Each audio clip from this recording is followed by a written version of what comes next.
if you thought the fuck Hassan saga was over, let me tell you, it's not. The bulwark is still hitting it. The bulwark is still hitting it. Third way is still on my ass, bro. They are still on my ass. Hey, man, are you going to talk about Big Z turning into Zioron? You mean Zogron? Is that who you're talking about? Big Z? Israel's greatest defender? Israel's favorite mayor? What did he do now? I'm fucking around. I found you by listening to TIT, then CNN was bitching about you. Bro, I mean, look at this. Look, this is what happens when you're not fucking constantly caving, okay? When you're not constantly caving to the demands of the apartheid state and all of its most bloodthirsty lovers, okay? What is this? The Mamdani Act. Yeah. The fuck? And the House Judiciary? I mean, this is the Mamdani Act is the this one is the one where it's like you can't be Muslim and like run for office, right? Or something. It's like one of those stupid ones. You gonna talk about Honduras Gate? Sure.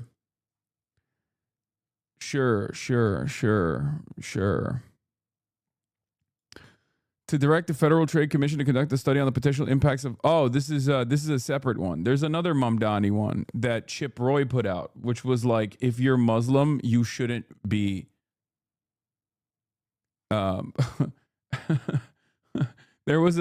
There was another one that Chip Roy from Texas put out that was like, if you're Muslim, you shouldn't be in Congress. Like, you just shouldn't be allowed to be in Congress if you're Muslim, and we should also kill you and deport you first, and then maybe kill you in the process of deportation.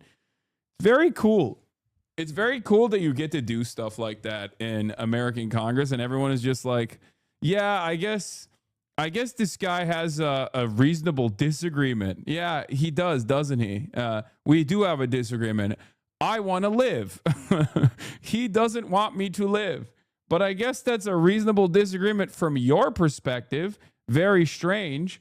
What else are we debating today? Like, are there other normal decorum-based conversations that we're going to have around, can Muslims be...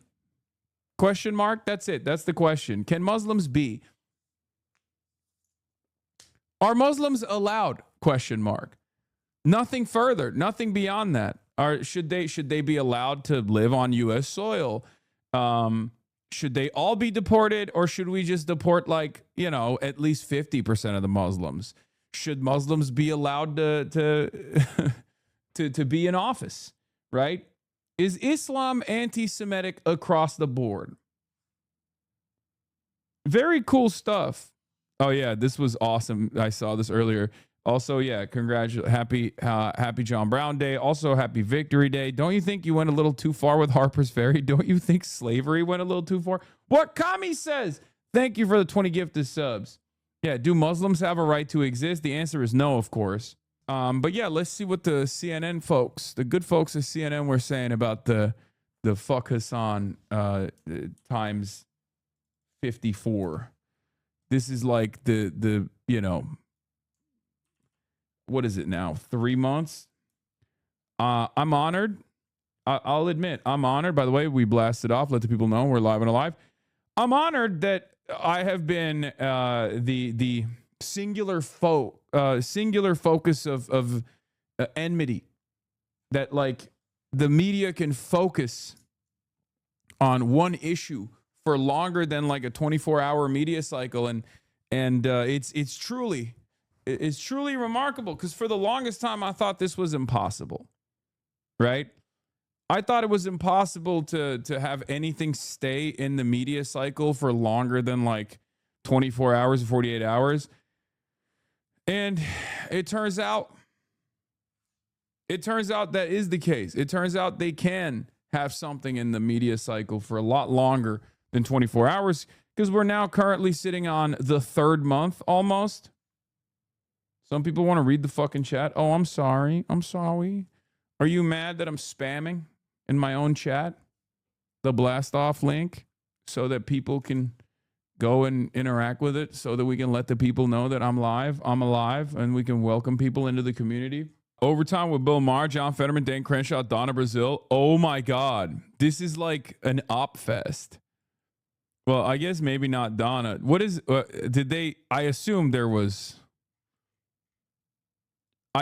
there was some talk, right? Or am I wrong? Did Bill Maher do a piece on me? Oh, Bilbo Baggins? No mention of you? Whoa, what? That's crazy. Okay. That they brought two of my ops. They brought John Fetterman and also Dan Crenshaw. So, I mean, bro, this is literally a league of villains, by the way. This is, look at some of my most annoying ops. Like, this just straight up looks like, this is villain status. It literally looks like a bunch of villains in a round table being like, haha, how can we be evil today? What the fuck? Anyway, all right, let's see what the fuck CNN was saying. Coming up, it's like, that's a mental problem. And if they can't deal with it themselves, then we should tax them to deal with it. So first, just to briefly address the economics, at least in New York, about the top 1% of basically 40,000 people pay about 50% of the taxes. So if you look at the numbers, I think Mamdani is going to be a tough spot because people will continue to leave. So that's just the reality. But in terms of the way that the rich are being treated, Mamdani, of course, is very close with Hassan Piker, who over the years has made comments that he wants to see effing capitalists' blood in the streets. They know each other. Mamdani, they are not. You're associating Hassan Piker. Don't do that. That's ridiculous. But Mamdani basically. Yo, chill. They know each other. No, we're best friends. Okay, we're best friends. No, I'm just kidding. Yeah, no, I don't know him. Who's that guy? What's his name? What's his name? Chat. Zoran? Zorro? What is it? I don't know who the fuck that guy is. What are we talking about? What is it? Zokran? Is that how you say it? What is it? What is he? What's his background? What's he like? Is he Japanese? Zorro? I don't know. I don't know this man. What does he do? What does he do? Explain to me what he does. What's his job? What is he, like the fucking mayor or something? Barack Obama? Yeah. Zoran, the Croatian? He's a Croatian dude? Oh, okay. Yeah. Yeah, no, that's cool, man. I love Croatia. Croatia! Yeah. Yeah, what's his I don't fucking know that guy. I don't know that guy at all. I don't know why they're bringing my name up next to him. Speaking of Asian people, Fukuyama just said China. I already saw this, bro. Are you kidding me? Every time Francis Fukuyama says something that is like in the Hasanabi school of thought, I watch it, and then I immediately tell my dad that I'm right and he's wrong, and his entire worldview has been destroyed thoroughly.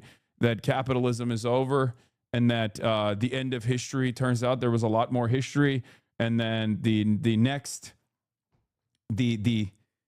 like global hegemon, even if it's not a global hegemon, the next global leader will be most likely China. You know, your dad's a Fukuyama stan? Dog, my dad has a fucking PhD from the London School of Economics. Okay, how have we?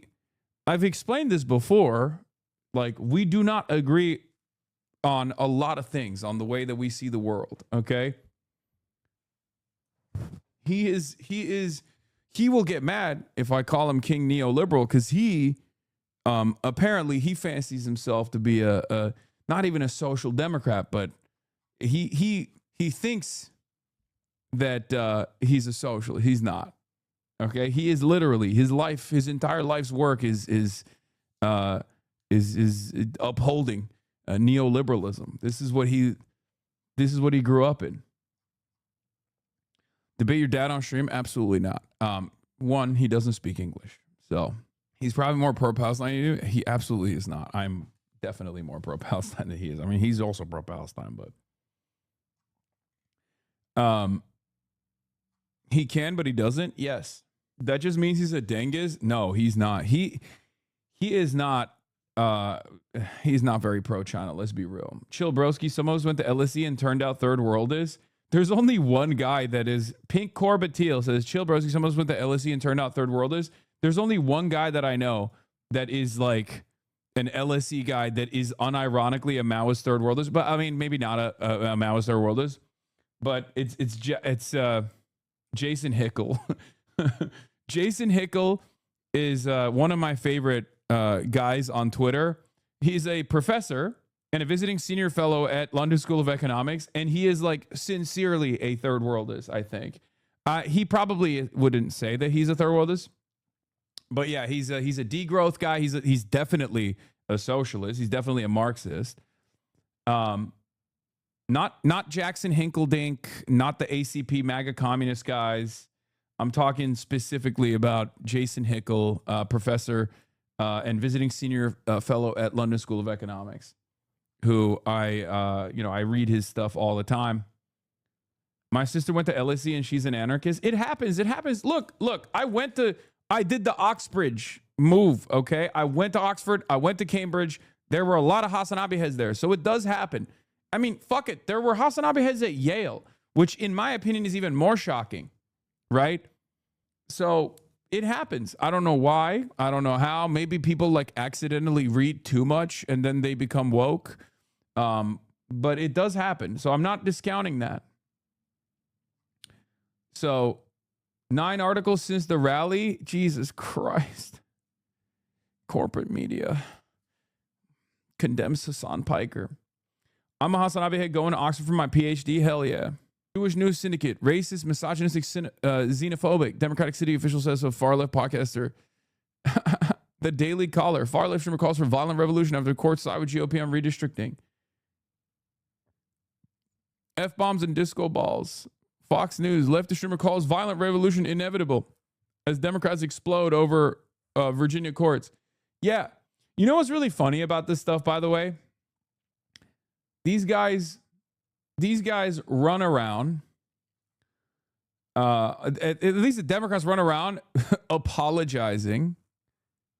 Democrats run around apologizing on every issue, right? Even on this issue, there's like a lot of Democrats. Like the New York Democratic Party said that they're not going to redistrict, which I think is ridiculous. Okay? I think it's completely unacceptable, and I think it's ridiculous. All right. You got the Virginia Democrats saying we will abide by the decision of the Supreme Court. Again, ridiculous. Meanwhile, you got people like myself, outsiders who are not like invested in the party's success necessarily, but still invested in the battle against fascism, the battle against the Republican Party, screaming from the rooftops, being like, no, you did a good thing with the redistricting in Virginia. You need to keep this up. You need to keep up this energy. Okay. And I'm not seeing that motion nor that energy from the figureheads within the party. I don't understand it. I mean, I guess I do understand it. Let's be real. It's just there are reasons for it. But I think that there are Democrats who want to put up this fight. There are Democratic voters who certainly want this and demand this from their own elected representatives. But there are, unfortunately, a significant chunk of Democrats in positions of power who are looking at the situation and saying to themselves that it's probably better overall if we don't rock the boat, if we don't fight back, if we don't stick our necks out. And it's very frustrating. Did a video right in front of Ken Griffin's house, called him out just blocks away from where the United Healthcare CEO had been assassinated. I want to see this full one. I want to see this full clip. You know, I want to see the full back and forth conversation. But apparently Matt Bennett is still chirping, even though he went back and forth on this, where he was like, oh, we didn't even want to do this Hassan Piker thing. Like, I don't know what you guys are talking about. No one should have actually paid attention to us. Continues here, I think. What is this? Wow, Lydia Moynihan just threw anti-billionaire left us into a frenzy. Okay, well, we'll get to the fucking pro-billionaire, anti-billionaire meta. Obviously, it's a big deal. That's like what's popping right now. That's what people are really paying attention to. I got to pee real quick, so I'm just going to start with Matt Bannon. I'm going to leave you with Third Way. They went on Bulwark again, and they're shitting on me again. He is a vile person. And yeah, he is. There's plenty of vile people on Twitch, but not many of them are campaigning with major candidates for the U.S. Senate. And so we thought it was important to call him out for that. Now, the criticism was of basically two varieties. Tim and others said, why are you trying to shrink the tent? That's ridiculous. There are people that listen to this guy that we could win, and you're alienating them. And our view is, first of all, we're not saying that no one should go on Piker's stream. Rahm Emanuel said, I'll go on there and tell him he's an asshole, and our view is like, fine. If you want to go on and call him out, that's fine. What you shouldn't do is elevate him as a avatar or spokesperson for Democrats, which campaigning with him just inherently does. Mm-hmm. You can't campaign with someone and then turn around and argue that they are bad. And so our view is no Democrat should campaign with Piker. Not that they shouldn't speak to him, but they shouldn't campaign with him. And moreover, his audience, he does have a large audience, but a lot of it's under 18 or outside the United States or both. And those who are of voting age and Americans is not 100% clear to me are persuadable anyway. This is not a guy that has been helping Democrats. He said he was very skeptical about voting for Kamala Harris. He is a fair weather friend to Democrats at the best of times. And so we just think. Bro, it's so funny. He's literally they're trying to hit every angle they possibly can. He's like, actually, a lot of his fans are from Pakistan. They're not even American. He hates democracy. He one time said he thinks democracy sucks. It just fucking make it all up. You know what I mean? Nobody gives a shit. He's like, there's a lot of vile figures on Twitch, but none of them are campaigning with candidates. Yeah, because I'm a fucking political commentator. Also, why are you yelling? Why are you frustrated? They are the ones who are asking me. What do you want me to do? Tell them no? It sucks because like the reality here is that he cannot get people to stop wanting to actively collaborate with me. Okay? That's what it is. He's just like, why are these Democrats, why are these insurgent Democrats even running? Why are these insurgent Democrats trying to change the dynamic of the party to make it more responsive to the needs of the masses? Why are these insurgent Democrats going to Hasanabi Piker? Why are they not coming to me? They should be coming to me. I was thinking about this quite a bit. Like, there's an entire billion-dollar industry of advisors that work on these campaigns, and their job is specifically to tie up corporate interests back to these campaigns. Their jobs, they get paid a lot of money to basically tell Democrats like, no, you're doing great, sweetie. Just no matter what happens, do not push for like Medicare for all, because that would not be beneficial for our primary benefactors, specifically the private healthcare providers, right? Like, they would get very upset, right? And they're making, tens of millions of dollars, both on the corporate side for their lobbying initiatives and also on the campaign side as well, to like communicate the interested corporations to these guys. So when they have a guy who not only has his own money, but has no corporate backing whatsoever, unbossed and unbought, it freaks them the fuck out. Because all of a sudden, now, not only do we have a movement where we have real door knockers, we have people that can go out if there's a true investment, okay, in these campaigns, we can make these politicians listen to us. And they fucking hate that. They can't stand it because I'm doing it not only for free, but I'm also spending my own money out of my own goddamn pocket to do it. That is a very, very frustrating predicament. If your entire job is to be the professional who gets people elected, right? If your entire job is to talk to campaigns directly, and all of the other people that are talking to all of these other campaigns are in the in-group, and they're a part of the in-group, and they're also backed by, maybe similar corporations, or they have a buy-in investment in the continuation of the current system, then that's fine.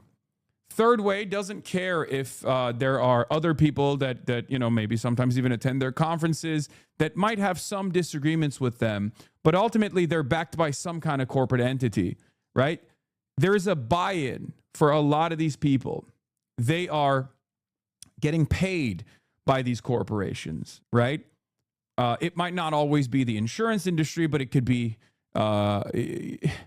the grocery chain, like the National Retailers Association, right? Like there's some kind of buy-in to this to this system. Okay, they have a direct financial imperative to continue things the way that they're going. I don't. I'm accountable to no corporate entity whatsoever. I mean, obviously I have to abide by terms of service and stuff, but like I'm only accountable to my community. I'm only accountable, like the only people I care about are my people, right? And they do not like that at all, because someone like myself, as long as I stayed in the sidelines and never actually directly started talking to politicians and making them hear our concerns, making them hear the concerns of the masses, okay, making them more responsive to the needs of the masses, as long as I was on the sidelines, they'd be fine. But now I'm no longer on the sidelines. I'm actually directly talking to these people. And it's ironic because part of the reason why this exploded is because of this fucking idiot, Matt Bennett at Third Way. If he hadn't made such a big fuss about me stumping with Abdullah Syed, it would have not made a discourse cycle explode for the past 3 months. And in the aftermath of that, virtually every Democrat in the country has reached out to do something. Okay? Virtually every Democrat in the country is like, can we have you fly out here? Like, that would be really nice to highlight some of the things that are happening. So it's really funny. It's also hilarious that this guy just puts his L's in the backdrop here. Hillary Clinton, Kamala Harris, Tim Walz, like he's just not even ashamed. I guess he put the cuck chair in front of it. And as AOC also said, something that I say all the goddamn time, they can't attack the message, so they have to disparage the messenger. They have to make it so that you feel some type of way about coming in here and listening to what I have to say. They have to be like, no, this guy is an irredeemable piece of shit, a vile monster, right? One of the worst people in American politics. You have to stay away. Do not look at him. Look away. But for a lot of the people that hear this kind of posturing, especially coming from a loser, right? A loser like Third Way Democrats who have had a stranglehold in the communications of the Democratic Party, the national party that has been unresponsive to the needs of the masses, especially post like Bill Clinton era, this right-wing constant pivot to being moderate, this let's not fight the Republicans Democratic Party that everybody despises now. Third Way is responsible for that messaging, okay? But it's very funny that this has been a spectacular failure, right? It's been a massive failure because they hit this line over and over again, and all this led to was more prominence for your boy. All this led to was more attention to what we're doing. Two varieties. Tim and others said, why are you trying to shrink the tent? That's ridiculous. There are people that listen to this guy that we could win, and you're alienating them. And our view is, first of all, we're not saying that no one should go on Piker's stream. Rahm Emanuel said, I'll go on there and tell him he's an asshole, and our view is like, fine. If you want to go on and call him out, that's fine. Buddy, you have no motion. You have no motion. What are you talking about? You don't get to dictate these terms at all. And not only that, but actually, it's not true to say he has no motion. He has negative motion, right? What's really funny about this process and the way that it's like unfolded is that they have negative motion. So what ended up happening is when they started calling out people that were aligning with me, a lot of other people went, oh, but you're a loser.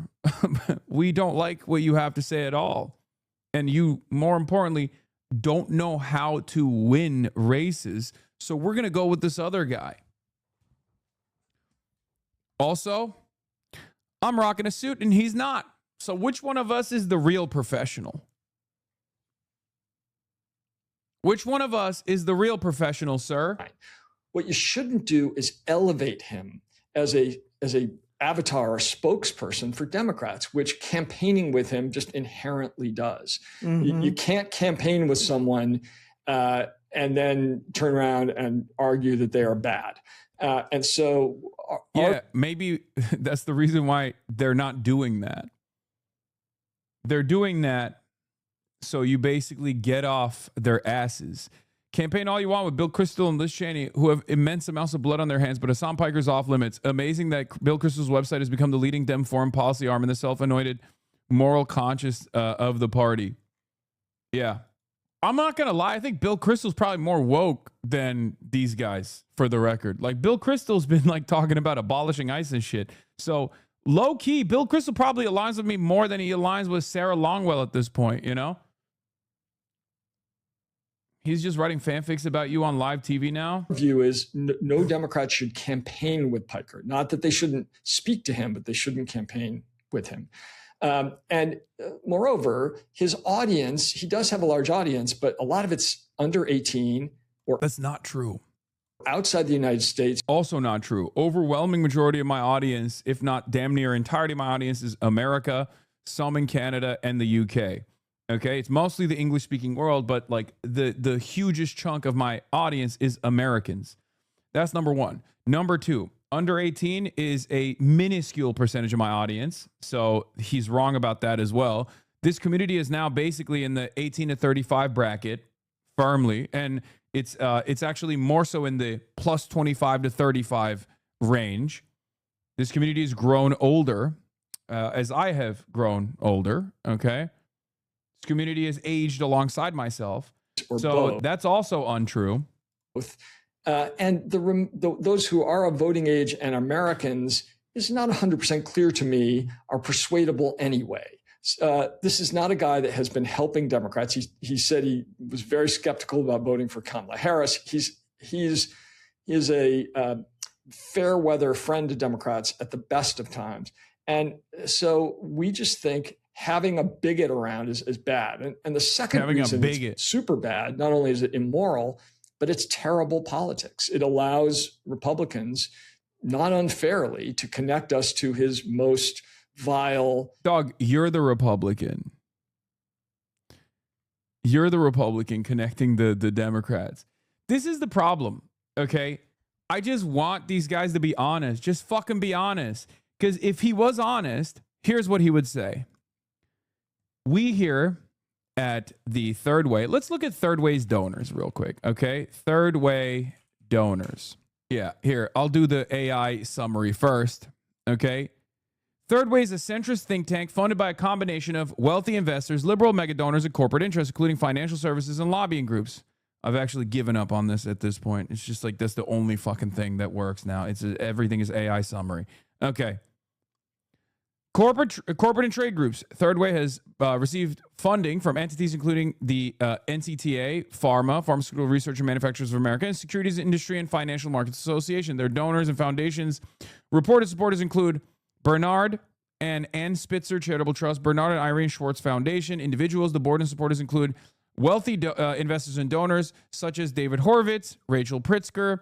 Lobbying firms utilize lobbying firms like Peck Madigan, whatever. Funding structure, it's a 501c4 and a 501c3, which accept contributions from donor-advised funds. They don't generally disclose their donors publicly, however. Let's look at the profile summary here. Okay, so Third Way is invested. Okay, Third Way is invested in maintaining, and this is self-described, maintaining a moderate perspective that is pro-billionaire, pro-corporation within the Democratic Party. Like, that's what their job is, right? Their mission as a national think tank and advocacy organization champions moderate policy and political ideas. They have openly stated all the way back on March 1st, 2026, that their mission is to stop AOC. Their goal is to stop the left flank resurgence within the party. They do not want a Bernie Sanders style candidate to be running the Democratic Party, to be the most, you sound libtarded for real? Yes, that's me. So they obviously don't have any real motion. Their videos get like 100 views, right? Like their videos are motionless for the most part, but they're propped up by mainstream media because they are a vehicle for moneyed interest, right? They do these massive, like, you know, these DC festivals, right? They fund other groups as well, oftentimes to run these sorts of like better things are not possible ass conferences, right? And in those conferences, they often pay people to come and speak in front of these audiences. They put these people in front of wealthy donors. This is how it works, okay? Like their organic reach is, you know, approximately 100 people, but they are 100 of the wealthiest people in the country. And obviously, politicians want that money. Politicians want those endorsements. Politicians care quite a bit about winning their elections, and they know the only way to do so is by being in the pocket of corporate interests. And third way is the facilitator of these relationships. Okay? If you want to understand a bright future for the Democrats, or look at the shaky past of the Democratic Party post-Clinton, or during Clinton and beyond, Third Way has its fingerprints in everything that the Democrats have done as far as leaning heavily into being a more moderate party, constantly conceding on culture war issues of the Republicans, and primarily being invested in championing the oligopoly, the corporate oligarchy that dominates American politics and puts your interests second, right? That's it. They don't have any real investment in democracy. They don't have any real investment in the Democrats winning necessarily. They are just the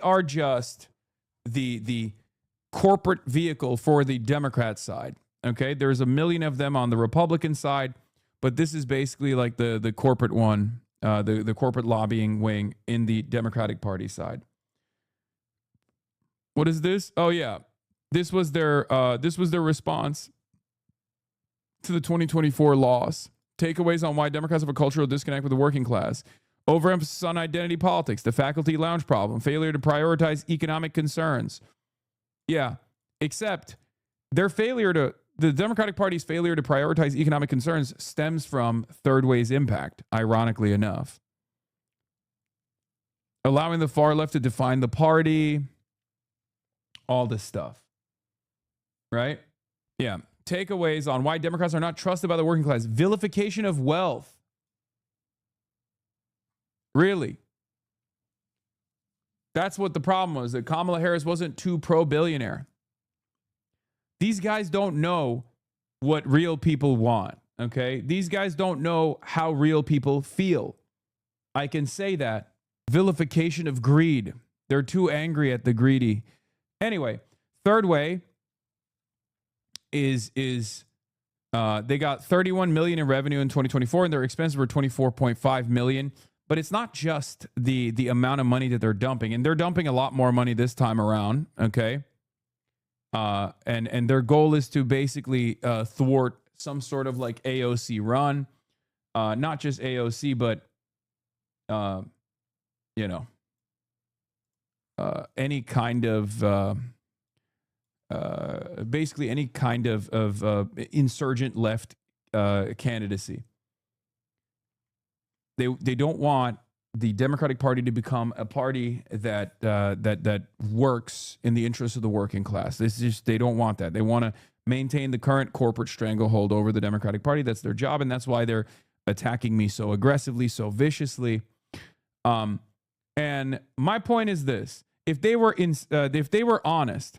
If Matt Bennett, who apparently makes, as Secretary and Executive Vice President of Public Affairs, $379,000 and $379,453, comp plus 41,140, okay, or all these other fucking people that make this kind of money to get like 200 YouTube views, okay, insane amounts of money, connecting Democrats with wealthy benefactors, right? If he was being honest, he would simply say, I'm backed by the corporate wing of the party. My job is to facilitate relationships with Big Pharma, with ExxonMobil, with numerous other wealthy oligarchs, to make sure that Democrats are basically a flesh puppet for their desires. And someone like Hassan is a massive threat to our project. If more and more Democrats realize that this method is successful in both fundraising and achieving door knockers, like getting people to be genuinely invested in these campaigns, if someone like Hassan, who is not beholden to the same corporate interests, can come in and talk directly to campaigns, have a direct line of communication with elected representatives, if he can start like winning seats and start changing the ideological makeup of the Democratic Party, this will be a huge problem for us, because I will no longer be able to justify my $471,000 a year salary, because it's going to frustrate all of these incredibly wealthy donors, that the Democrats are no longer responsive to their needs, but instead responsive to the needs of the working class. And that's it. That's it. That's literally it. That is the whole point. Okay? That's their whole purpose here. And all of this other stuff is varnish. All this other stuff is additional silliness that they add on to try to disparage the messenger, because they cannot tackle the message. Graham Plattner's victory in the Democratic Party primary in Maine was a great example of this, right? Obviously, I didn't do much on that side at all, but it doesn't matter. Like he represents this change within the party. He represents a more responsive politics that even 65-plus-year-old white ladies want in the suburbs. Like, they love Graham Plattner. And this is terrifying, because Janet Mills was supposed to be the safe choice, the establishment Democrat that is the governor of the state, that is being backed by all of these corporate interests, being backed by Chuck Schumer, losing to a random insurgency campaign from a guy who had no political office prior, no experience prior. All of a sudden, he's just going out and talking to the voters, and he's putting numbers on the board. This was a huge defeat. The very fact that I had nothing to do with Graham Plattner at all, and yet Graham Plattner was so successful, also proves once again that this is not about me. I'm not like a singular force in this country's politics.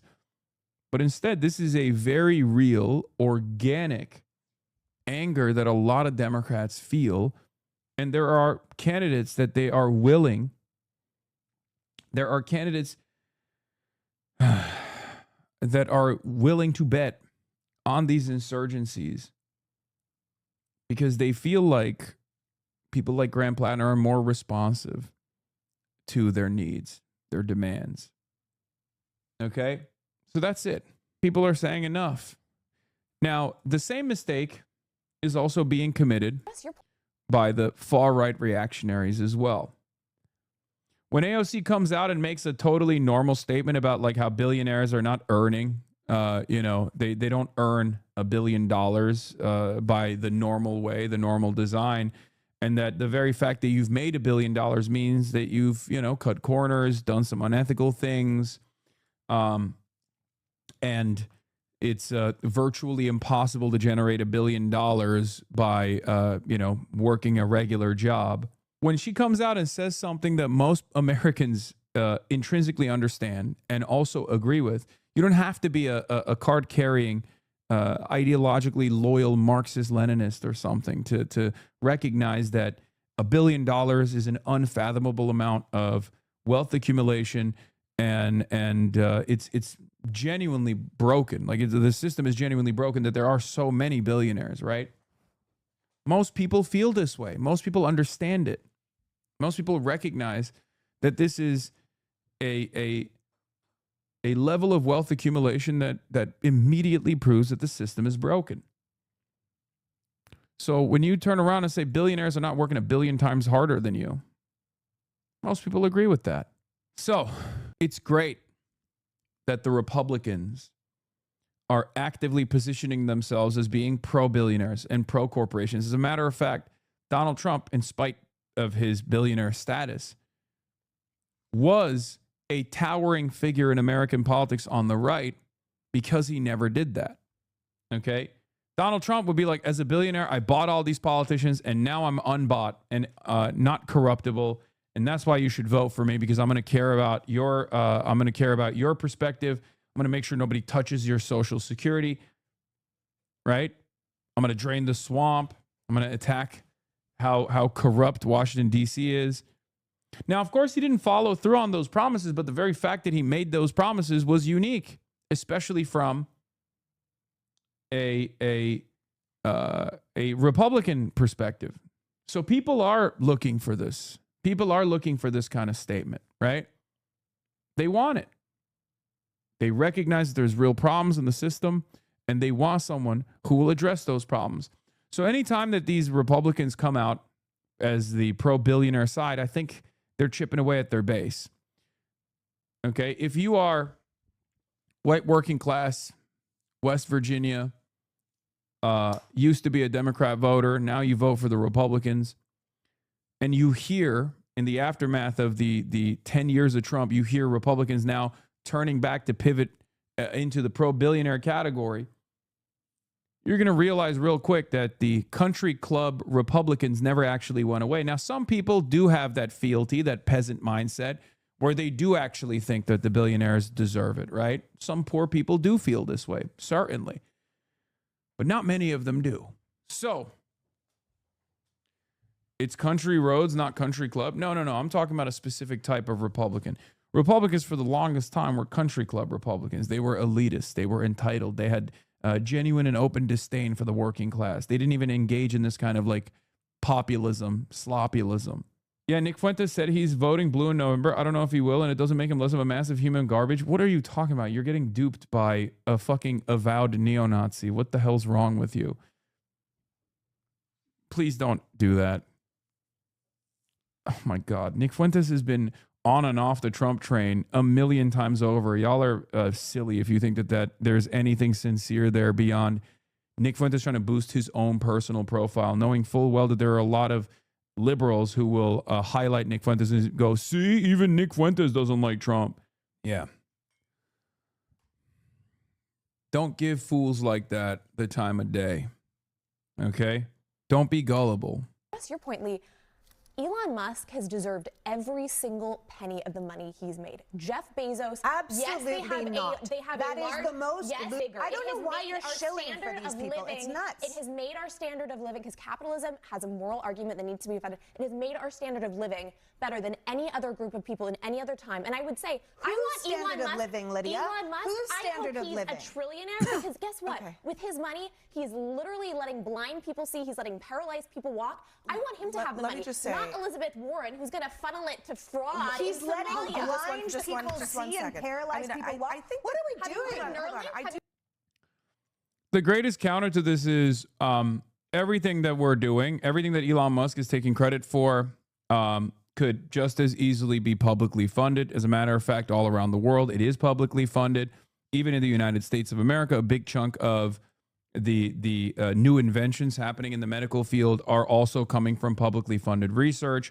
Elon Musk is simply taking credit for something that he played no role in, and you, as a stooge for corporations, is leaning into that narrative. Elon Musk doesn't do shit. He just tweets all day. Okay, he tweets white nationalist screeds all day, and complains about people not liking him. It's actually scientists that are working on some of these initiatives, many of which originate from publicly funded research. And as a matter of fact, publicly funded research would probably not have the profit motive and therefore be much safer in the research that they're conducting if you're going to talk about Neuralink. This, of course, is extra silly considering that you're a Republican and you guys talk about Bill Gates microchipping people while you're simultaneously defending Elon Musk actively trying to microchip people's brains. Don't really understand that either. The idea that these sorts of innovations happen as a consequence of capitalism is a lie. It's never been the case. Okay? It's also extra messed up to advance this lie when Elon Musk is most famously known for working in the administration to cut medical research alongside hundreds of thousands of jobs that kept Americans safe, that ensured that American meat was safe to consume, right? All the stuff that he did with his Doge cuts, which turned out to be a leaky faucet, showed that Elon Musk is not even a remotely competent person and genuinely a cancerous individual when it comes to American innovation and American prosperity. It's unbelievable. He is one of the most corrupt individuals. His experiences within the current administration show what many Americans already knew, that like this Trump administration is not invested in American prosperity at all. They're just destroying the country and robbing all of us blind. Firing good government workers along the way as well. Good government workers that have engaged in lifelong service to ensure that, you know when a tornado is coming, right? To ensure that ensure that when you go to the grocery store and you're purchasing meat, you know that meat is safe to eat, okay? These are robber barons that have unprecedented access to the government, unlike ever before. And your job is to defend them. Your job is to defend them destroying the country. And then you sit there and you act like the left is actually not invested in success. Have I heard of Neuralink? Does it work, babe? Lydia's point about capitalism. My God, this is so freaking insane. Lydia, hold on, Lee. Lydia's point about capitalism being a vehicle. That's your point, Lee. Elon Musk. Not only that, but Elon Musk is also the #1 welfare queen, if you want to call it that. What is this? Instead of violent revolution, maybe you try to persuade a lot more people to vote for Democrats and Republicans. Worth a try. It's a JFK quote, Sarah. I know, Mehdi. It doesn't change my point. Lol, you didn't know, and you don't have a point. You're suggesting doing something that's been done many, many of times. You add zero value to Democrats. It's embarrassing you spent your whole career in this space and are still so bad at this. And your solution is what? People like you lost your own party to the likes of Donald Trump and still have the gall to think you have anything to offer other than cautionary tales. Recognize their ideas are flawed and unpopular and try to real job like the rest of us. My job for the last decade has been working to defeat Trump. So, yeah, okay, and you failed. Why would you admit that? You failed. Your job has been a failure. That's the point that these guys are making. Maybe we try something different this time, right? Them and GOP reps go on CNN to cry about Hassan Piker, Jake Tapper. We can't pretend the normalization of corrosive Mamdani and the anti-Semites.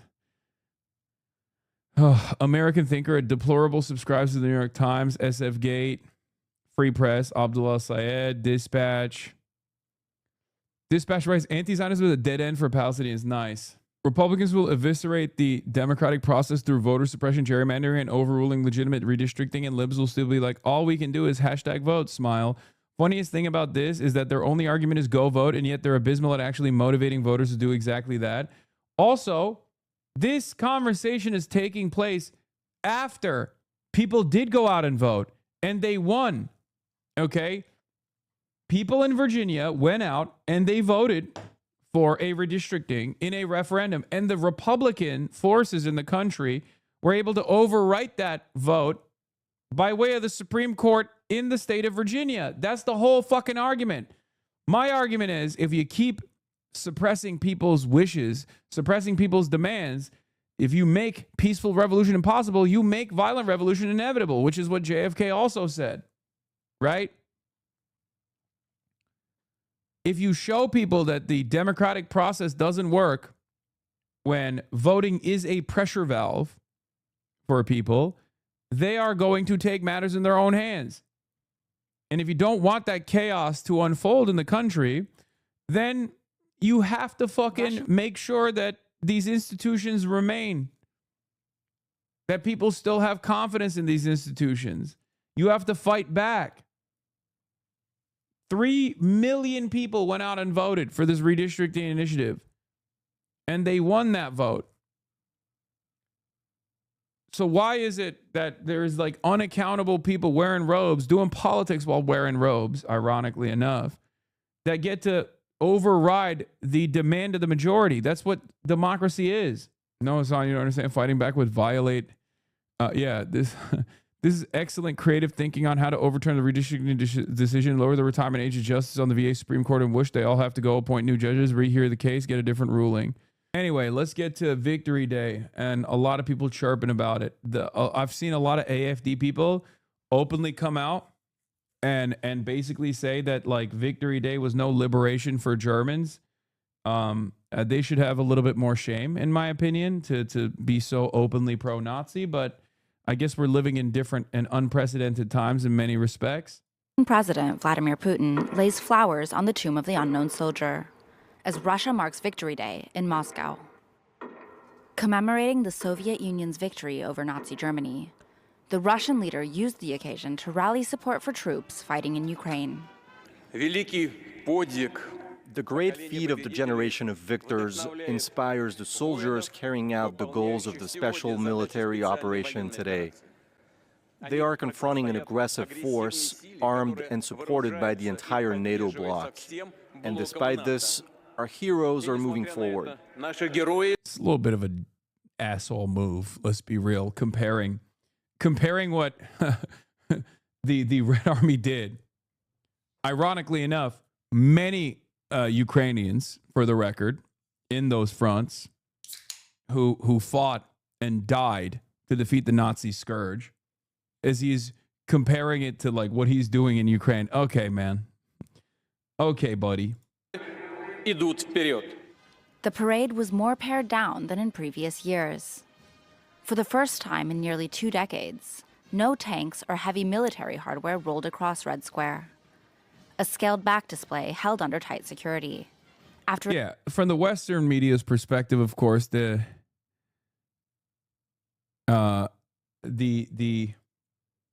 whole point of this is like, Ukraine has actually created significant deterrence, that they had to engage in like a mutual pact, a ceasefire agreement arrangement, and even then they had to do this like scaled back Victory Day parade. A series of long-range Ukrainian attacks inside Russia. Foreign dignitaries were also few and far between.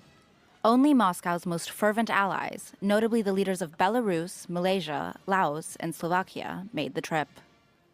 The parade took place under a U.S.-brokered 3-day ceasefire between Russia and Ukraine, running from May 9th to 11th. Following negotiations, Ukrainian President Volodymyr Zelensky ordered troops. Also, a lot of Ukrainians in the Nazi side during World War II. Come on, man. That's literally not true. Okay? Yes, they have a Nazi past, but a far, far larger number of Ukrainians fought and died to defeat the Nazi scourge. Okay? Let's not be ridiculous here. Like, objectively, you're objectively wrong. And you are not only objectively wrong, but you're also kind of leaning into the Banderites and their sentiment about World War II when you engage in this kind of historic revisionism. So if you're frustrated about like the current dynamic of Ukrainian nationalism, or not even whitewashing, I guess, like what would it be? Nazi washing their own personal anti-Nazi history. If you're frustrated by that, then don't engage in it. Okay. The truth, you mean? Wait, I mean, it's crazy. What are we doing? Far more Ukrainians fought to defeat the Nazis than collaborated with the Nazis. What are we talking about? It's not even a question. Not to target the gathering. For the humanitarian purposes outlined in the negotiations with the American side on the 8th of May 2026, I hereby decree to authorize the holding of a parade in Moscow on the 9th of May 2026.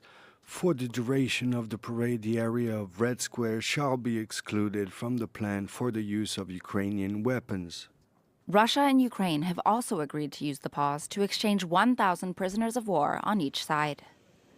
But despite this cooperation, But yeah, neither the modern Russian Federation nor the current Ukrainian government are like carrying the torch of the USSR. Vladimir Putin's symbolic posturing here about the glories of the Red Army in defeating the Nazi scourge are simple propaganda. He's not exactly fond of even Lenin, which is shocking. So negotiations to end the war remain caught in gridlock, leaving a lasting peace still out of reach. Hey! Anyway. Yulia Shapovalova is lifer is in Moscow. Yulia, give us a sense of how this parade has been scaled down. There's talk that there's very little armor being shown, and it's because most of it's been destroyed, apparently. Ukraine is a wannabe Israel. It's pathetic. Yeah, ironic because that's literally Vladimir Putin's goal as well. Vladimir Putin's like, we want to be your Israel. Why won't you let us be your Israel? I mean, at this point, it's a little... Look, at this point, it's a wash. I'm not one of these people that just says like, Russia is an ideologically like anti-fascist, anti-imperialist country. I don't think that's true. I think they have their own personal goals. I think that, I despise NATO. I do think that NATO has been a cancerous force of American empire, advancing American interests. I don't care too much about how all of these countries in the Eastern Bloc were sincerely worried about Russian imperialism, and that's the reason why they joined it. Like, it doesn't matter. At the end of the day, NATO is a force of American imperialism. Mark Rutte has openly said the quiet part out loud in numerous instances. The idea that there are, out and about neo-Nazi forces that are a part of the Ukrainian military doesn't change the reality of Russia's unjustifiable invasion of Ukraine. It's just not true. Like Russia's ambitions in Ukraine, according to what Vladimir Putin has openly stated time and time again, is to, one, put a dent in Western empire. Certainly, there is truth to that. To create a security perimeter and to ensure that Ukraine never joins NATO. Sure, there's some truth to that. But ultimately is to expand Russia and make Russia a global power one more time. Not dissimilar to the way that the Russian Empire operated. It's not like these guys are genuinely trying to purge Ukraine of... God, you're so lived up when it comes to Ukraine. Hard to believe you don't support NATO, says Brezhnev's eyebrow. No, I just don't trust Putin. I don't. I listen to what he has to say and I take it at face value. And he's very clear on this as well. It's just kind of silly to hear what Putin has to say about this and what his broader ambitions are. And what his actions have done in both Ukraine and the impact that it's had on Russia as well. And you're over here thinking like I think a lot of people don't understand, like, critical support means you have to be critical, okay? Like, you have to be critical. I think some of you think critical support means the support is critical, it's necessary, like unconditional support. That's not how this works. Okay? I have openly talked about the neo-Nazi brigades. I have openly talked about the Azov brigades and the nationalistic fervor that has grown and has been a genuine danger to Ukraine over and over again.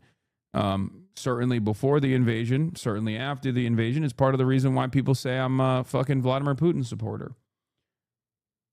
Okay?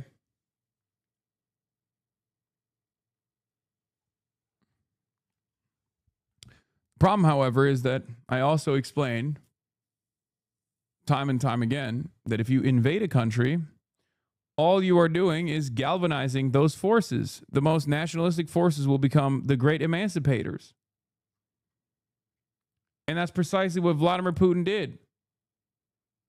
Okay? And as far as like aesthetic symbolism goes, it's not like the fucking Wagner group is shy about sometimes wearing similar garb themselves. Not just the Wagner group either. There's plenty of people that are ultra nationalist on both sides of this conflict.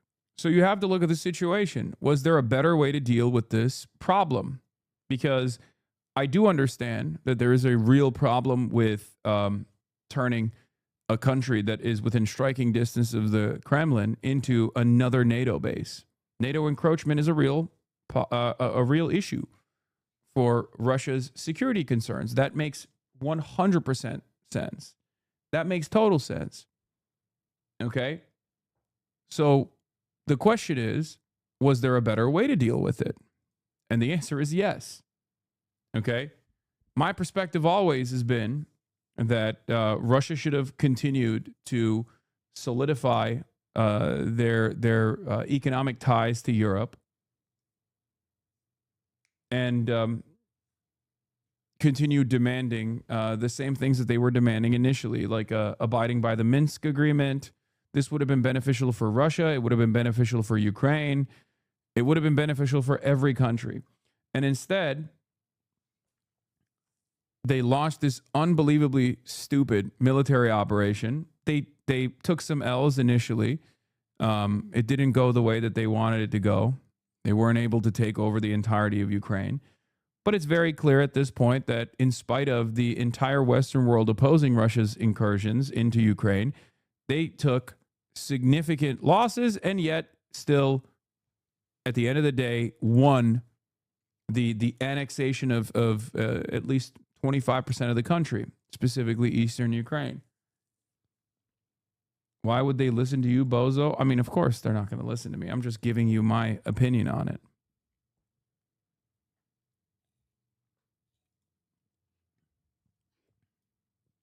How does it make sense at all? It's not like NATO is ever going to invade Russia.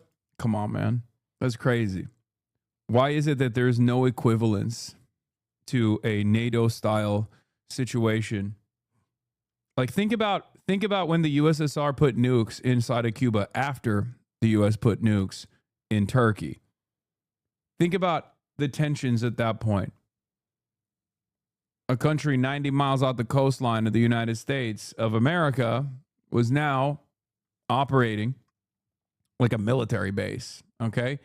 Americans did not favor that at all. And that wasn't even necessarily the same type of expansion that you see with NATO. That was just that was literally to allow Cuba to have sovereignty. As America consistently not only aided and abetted the Batista regime, but also engaged in economic warfare and direct military warfare with this country of at the time, it was like less than 10 million people. It's a tiny country, it's a tiny island nation off the coastline of the imperial hegemon. And this country, the United States of America, is like constantly an ever-present threat. And think about how America reacted to that. So, of course, Russia has understandable security concerns. The notion that, like, NATO is never going to invade Russia is a silly one. Like, NATO forces are not going to invade Russia, but it literally ends up cordoning off Russia. Why do you think we have so many military bases around Iran? Why do you think we have so many military bases around China? Why do you think we have so many military bases around Russia? What do you think the purpose for that is? To have a tickle party? No, it's a direct threat. Oh, yeah, we used to have military bases surrounding Iran. Some of them have turned into craters. We should have never, in a million years, engaged Russia in this way. We could have charted a totally different path, a totally different peaceful path with Russia. I don't think that's a silly sentiment. Okay? And Russia absolutely should not have invaded Ukraine regardless. But now, the way things work, the way things operate, is that Russia has been able to harden their positions inside of eastern Ukraine. You're so wrong about Cuba? What do you mean? Wrong? You're so wrong about Cuba. What am I wrong about Cuba? It isn't a tiny nation. The only tiny nation is Israel, the size of New Jersey. True. True. Israel, only nation. Israel, not just tiny nation. Israel, only nation. Size of New Jersey. Why do you hate Israel? You must love Israel. Well, that's right. As we just heard, this day is very, very important for all the people of Russia. It's absolutely sacred here, as there is literally no household whose family members, whose ancestors rather, didn't fight or struggle during that war. And the USSR suffered enormous losses. And, well, as we also heard, the Victory Parade in Red Square is an integral part of Vladimir Putin's Russia. It's been held every single year since the early 2000s, and for the first time in almost 20 years, there will be no military hardware at the parade. Some voices here say that tanks are needed at the front and not at the parade, and the Kremlin actually cited a terrorist threat and Ukrainian drones, and the Russian Ministry of Defense earlier threatened Ukraine with a massive retaliatory strike on the center of Kiev in the event of attacks on Moscow and the parade in particular today. Last night, President of Ukraine, Vladimir Zelensky, issued an ironic decree permitting Russia to hold a parade today. Well, to be honest, security measures in the Russian capital are simply unprecedented. Reportedly, on the eve of Victory Day, air defense systems were brought to the Russian capital from other regions, propping up Moscow's air defenses. Machine gunners and snipers are on duty in the Kremlin towers and in the city center. Mobile internet is being jammed in Moscow, and not just in Moscow, and other cities as well, in St. Petersburg and other large Russian cities. And, well, messengers are disabled. The authorities even promised to turn off text messages and, well, other means of communication. Foreign guests of the parade are expected to be the presidents of Kazakhstan, Uzbekistan, as well as the president of Laos, the king of Malaysia, the head of the Republika Srpska, and the leaders of the unrecognized breakaway republics of Abkhazia and South Ossetia. And we also know that Robert Fico, the Prime Minister of Slovakia, is also here in Moscow, but he earlier said that he wouldn't be present at the parade. And earlier, the Kremlin, by phone, revoked accreditations already issued to foreign journalists for the parade. They called us, Al Jazeera's Moscow bureau, as well, and cancelled our accreditation for the parade. So that's why we're reporting from the office, from the studio today.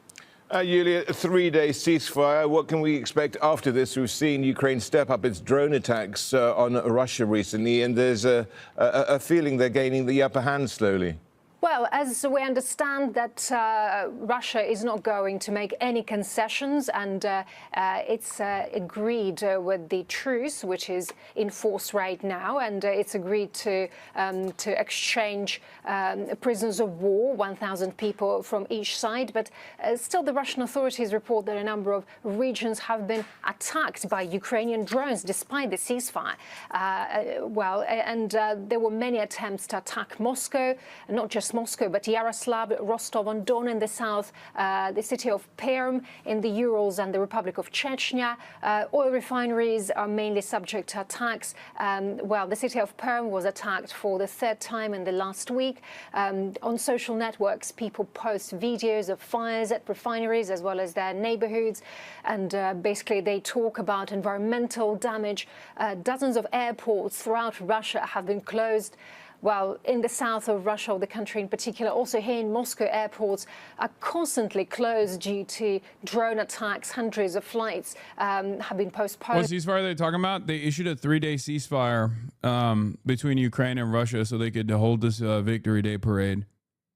Because I think Ukraine said that they were going to drop bombs on the parade or something. And then Russia was like, if you do that, we'll literally blow up your capital. Cancelled. Thousands of people can't fly away for hours. So Ukrainian drone strikes reached the Urals well, not just the border regions of Russia, but well, further inland. And probably there is a mix of understanding of security measures and a feeling of anxiety and uncertainty among people. But obviously, people are really tired. They feel fatigue about this war and about the current situation. Yulia, thank you so much. I'm not going to lie. If I'm Russia, I'm celebrating the fucking greatest victory over the Nazi scourge every year too. Like, it doesn't even matter. Whatever they're doing now is irrelevant. You gotta celebrate it no matter what. You gotta keep flexing that shit. I mean, 20 million people died, right? Even a larger number than that. Many Ukrainians, ironically enough. You gotta keep flexing that victory. That's a big dub, which is really interesting because we look at what Russia is doing and we say, oh, they are posturing about how they defeated the Nazis, right? They're posturing about how they fucking defeated the Nazis, and then they're connecting it to their current military campaign. I wonder if there's another country that does that all the time. A country that has invaded a shit ton of other countries far away from their borders that constantly says, oh, this time our enemy is just like the Nazis. Remember how we defeated the Nazis? Oh, that's right. It's the United States of America. Oh, we got to go fight. We got to go defend the South Vietnamese against the scourge of the North Vietnamese, which is just like the Nazis. Oh, we got to go and defend the South Koreans against the scourge of the North Koreans, a distinction that we created. The North Koreans that are just like the Nazis. Oh, we have to go and defeat the Taliban that are protecting Osama bin Laden. And lo and behold, wouldn't you know it, they're just like the Nazis. We got to do the same thing with Saddam, just like the Nazis. We got to do the same thing with Iran. We got to do the same thing with Hamas. So Russia is, in many respects, basically little America. They're like America in their own backyard. And perhaps that's the reason why we despise them so much. Because it's like a mirror being held up against their face. Actions that they engage in their own backyard. And the way that they communicate about these, the way that they justify these actions, no matter how ridiculous they may be, reminds us of ourselves. You know? The U.S. military says its forces fired on 2 Iran-flagged oil tankers trying to get past the U.S. blockade. Tensions remain high in the region after both the U.S. and Iran exchanged fire last week, even though President Trump says the ceasefire there is, quote, fascists and communists should both be condemned, to be honest. Fuck authoritarianism. I love this guy. This is the Canadian centrist that cries in my chat all the time. My grandfather lost his leg in the Vietnam War. Can you not? Your grandfather took that fucking L. Invading a country that he had no business being in. Yeah, sucks to suck. L grandpa, okay? Extra funny that you're also an Albertan Canadian who talks about Albertan separatism. Hey, here's a really cool way that your grandpa could have 2 legs instead of 1. Albertan separatist Canadian. Not invade Vietnam. That's one way. Very funny that his grandfather lost his leg literally falling into a trap covered up by astroturf in the middle of a jungle. Yeah. Meanwhile, this guy is spiritually following the same trap right now by being America's loyal servant once again, demanding that Alberta separate from Canada and become annexed American territory. Fuck Carney, and I'm not trying to be American. Anyway. Yeah. Don't make me play the scoreboard. Okay, here it is. Monuments I read about in school. There's the Washington Monument. There's the Obama Monument. And there's the Vietnam War Memorial. Hey, check out that Vietnamese guy giving the business to those Vietnam vets. Scoreboard! Scoreboard! Oh, what happened to your friend? Hey, I know that guy. I kill him. He cried like a bitch. Vietnam undefeated. I mean, I don't like Carney either, but I assume you and I have a very different attitude on this. On why you don't like Carney and why I don't like Carney are very different. We're coming at it from very different perspectives. Anyway, what I was gonna say is to the Albertan separatist in the chat. Okay, the Albertan separatist in the chat who's still coping and saying he doesn't want to be he doesn't want to be American. You are already spiritually American if you're an Albertan separatist, okay? But fascists and communists should both be condemned. Fuck authoritarianism is really funny, okay? This concept is ridiculous. No, I don't think communists should be condemned. Silly as fuck. No, there is no moral equivalence between communism and fascism, okay? No matter how hard you try, you will never be able to swing it. And there was a time when this kind of attitude was laughed at all around the world. Unfortunately, liberalism was very good at eviscerating that mentality, okay, and creating this like unique middle ground where they're like, no, actually, the Nazis were bad, but also so were the people that fucking fought and died to defeat the Nazis. Now, get the fuck out of here. It's bullshit. Still in effect. All this while, another ceasefire is underway in the war between Russia and Ukraine. Aaron Navarro is at the White House with more. Aaron, good morning. Kelly, good morning. President Trump announced yesterday that fighting in the Russia-Ukraine war... I'm not a Hassan hater. I'm saying you're pro-authoritarian. I'm not, man. I'm not. Okay? There is no government function that exists without authority. Saying someone is authoritarian is so stupid. Okay? You know what's authoritarian? You think the Canadian government is not authoritarian in the way that they treat the indigenous population? Do you think the American government is not authoritarian? You don't like Mark Carney. Why don't you like Mark Carney? Authoritarian works for one generation that sets up for a Stalin figure. Oh my God. Okay, is China an authoritarian government from your perspective? Yes, right? And here they are proving material results for the working class. Every government is authoritarian. The sentiment around like, oh, this government is authoritarian, this government is not authoritarian is a stupid argument. Every fucking government is authoritarian. Every rule, every law that we have is technically authoritarian, okay? Every law that we have is technically authoritarian in the sense that they're stopping someone from doing something that they want to do, okay? But we all get together and agree on some of these laws being good, okay? Simply put, like, for example, pedophiles want to predate on children. The government is technically authoritarian in the way that they stop pedophiles from predating on children, but we all agree on that. Well, we here agree on the government stopping pedophiles from predating on children. Some people think that that's authoritarian and try to stop that, right? Some people want to lower the age of consent laws, for example. Okay? Every government is authoritarian. Every rule is an enforcement of authority. It's just a matter of, do we agree? Is the majority in agreement that these rules are good or not? That's it. That's it. So authoritarian, I think, is a catch-all thing that like liberals tell themselves to act as though their governments are not authoritarian. And for the record, I'm not saying it's, like all enforcement of governance is bad. I'm not saying that like authoritarian as a blanket. I'm just simply saying authoritarian as a blanket statement is a silly distinction. That's an insane comparison. At least American presidents can be voted out.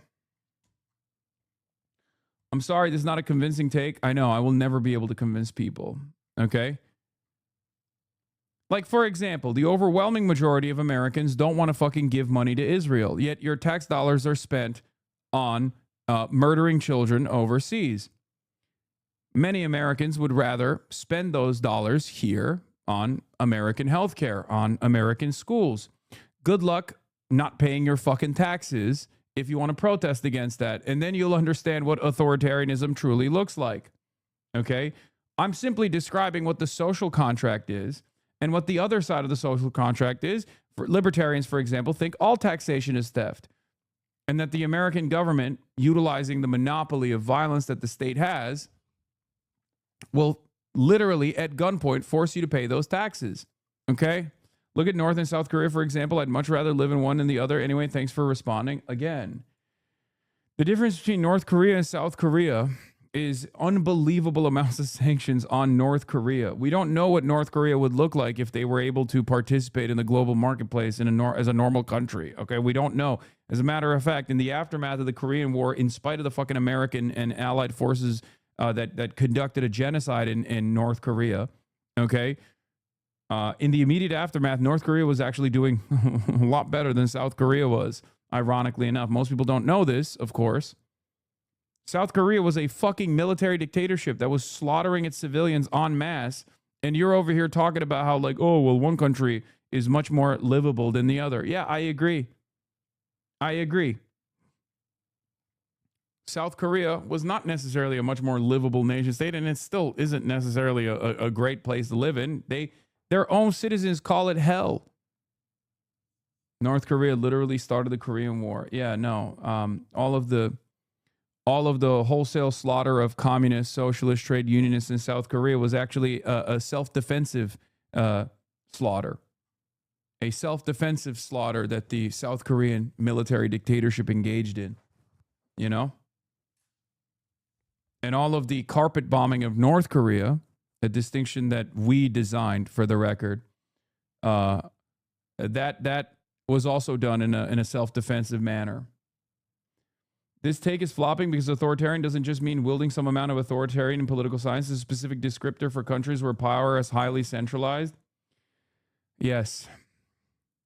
Except there's plenty of violence that takes shape in countries that are unbelievably decentralized. And I'm not just talking about America either. I mean, you have examples like Somalia, for example.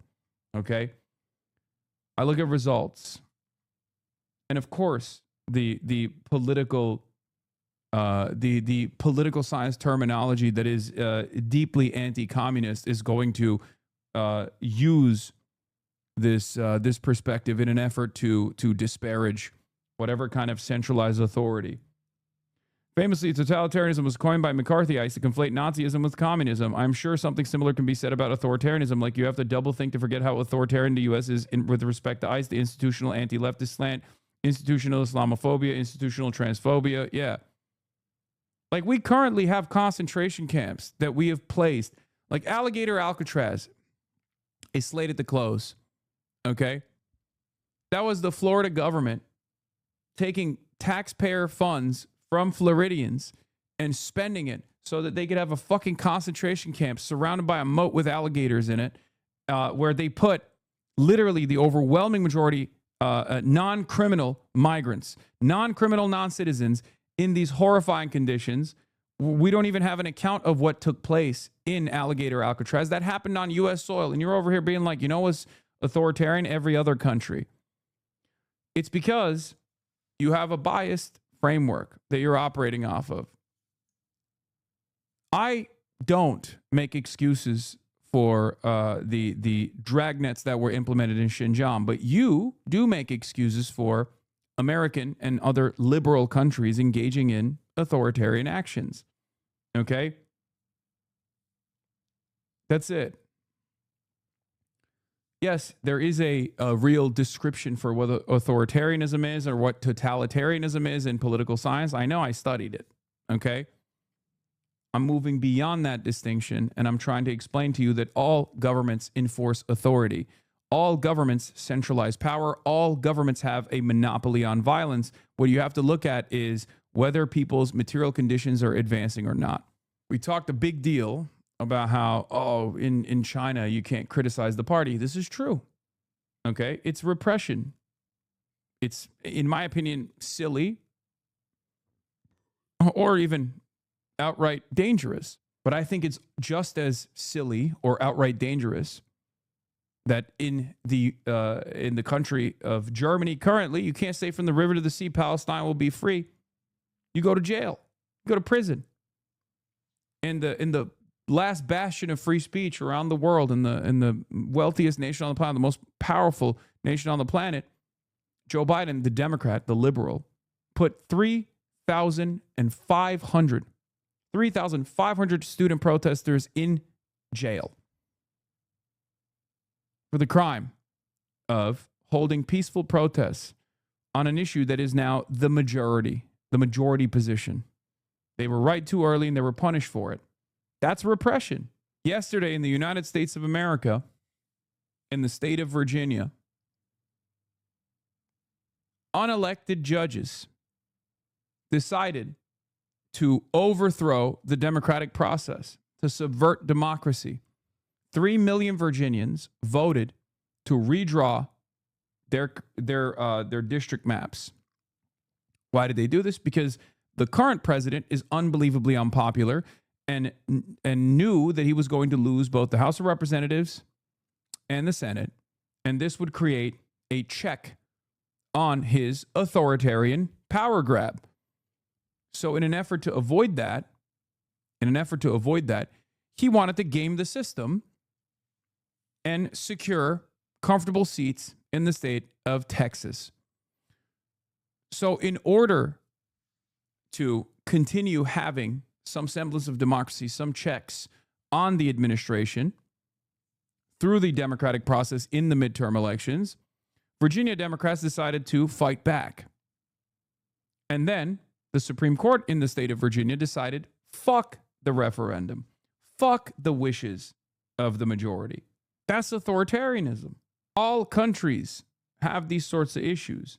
I don't make excuses for foreign adversaries that have similar issues to us, or in certain instances, far worse issues than ours. But we have to look at their starting position. We have to analyze their material conditions. We have to look at wartime conditions. Are they constantly under threat by much more powerful forces? Is that a part of the reason why they have some state repression? Or is it just simply born out of being an evil country? Okay, by having an evil authoritarian, totalitarian government. Has paused this weekend as Russia celebrates Victory Day, commemorating World War II. But the attention is still on Iran after a turbulent week on the Strait of Hormuz. I'd like to see it stop.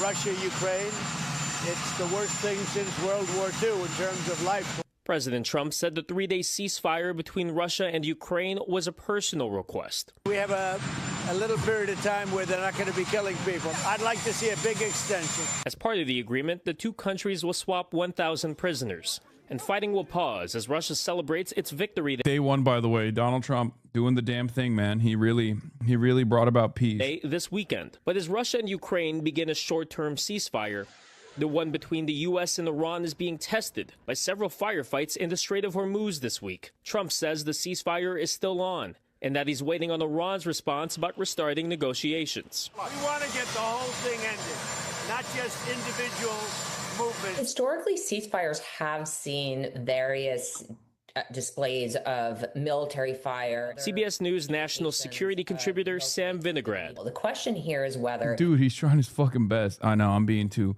mean to the pedophile president.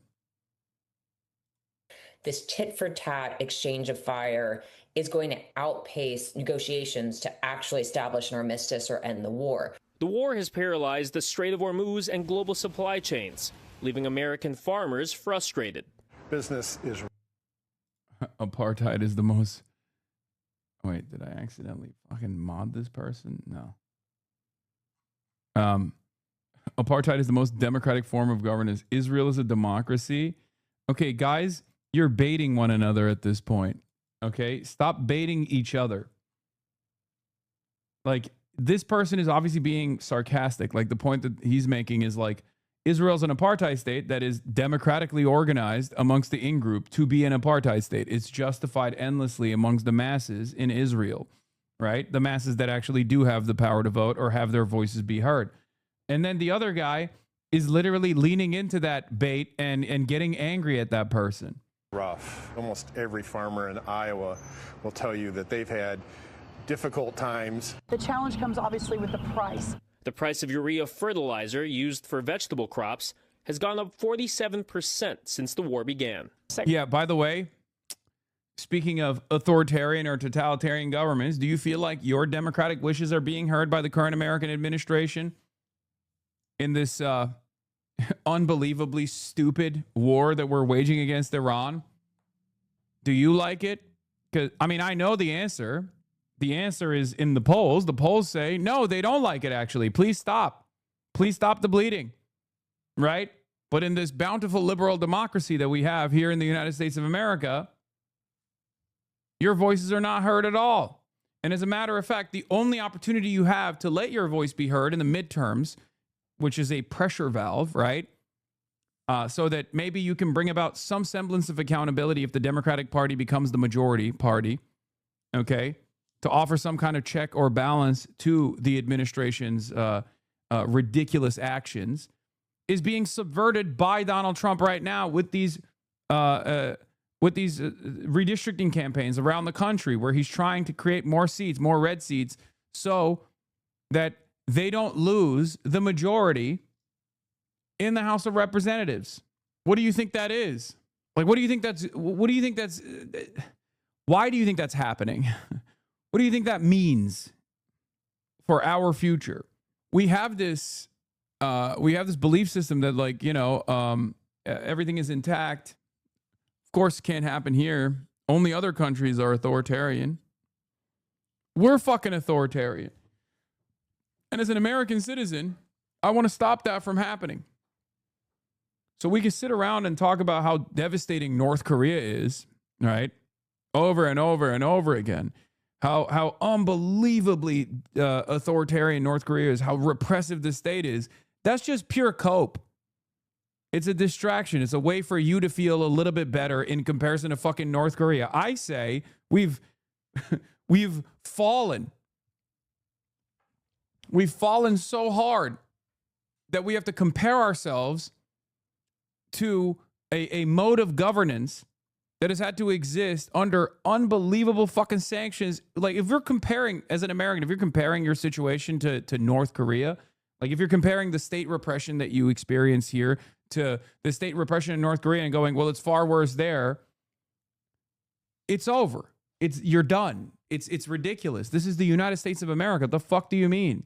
What's your message to farmers who have been struggling with the rising costs of ethanol, gas, and fertilizer? The positive news on fertilizer is that America has enough.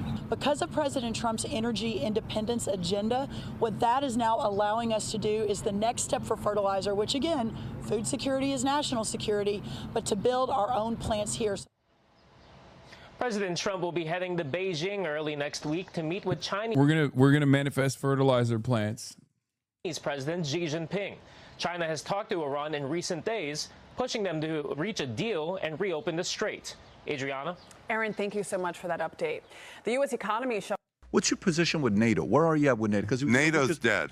You think NATO's dead? NATO's dead. We're writing its obituary. Goat talk. Robert Pape talking to Patrick Bet-David. Love to hear it.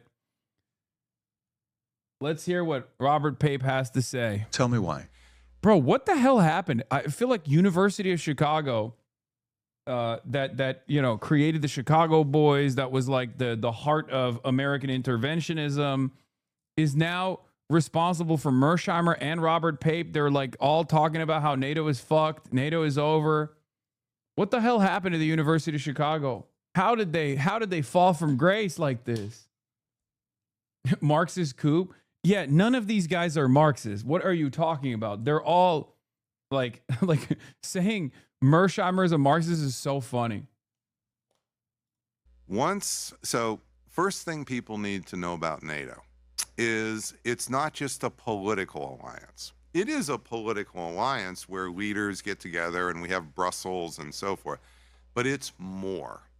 We have a thing that your listeners will hear called Article 5. Okay, we decide we're going to fight together in a war. Much more than that. Article 5 says that when you agree with Article 5, there will be an, quote, integrated command structure. What does integrated command structure mean? An American general runs the militaries of all the other NATO countries. Like World War II with Eisenhower, 5-star general. So just pause for it. See, notice how this changes your thinking. Okay. So Article 5 is not just, oh, now we're going to fight together and then sort out the command lines of authority. No. Article 5 is, once we agree, and we've only done this with Afghanistan. That's the one time we've done Article 5. It means that an American general, now we could second it. We can make a decision, just so you know, that let another general do it. But it would be, the idea was American general is going to make the key decisions and sort out the roles and missions for everybody.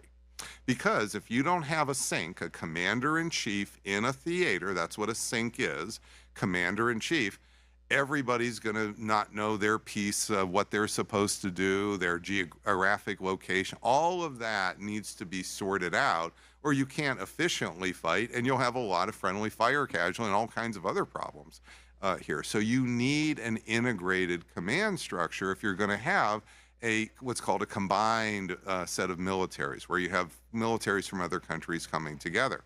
Well, that was the beauty of NATO, which is we run the show militarily, not just as we're the biggest 800-pound gorilla on the planet.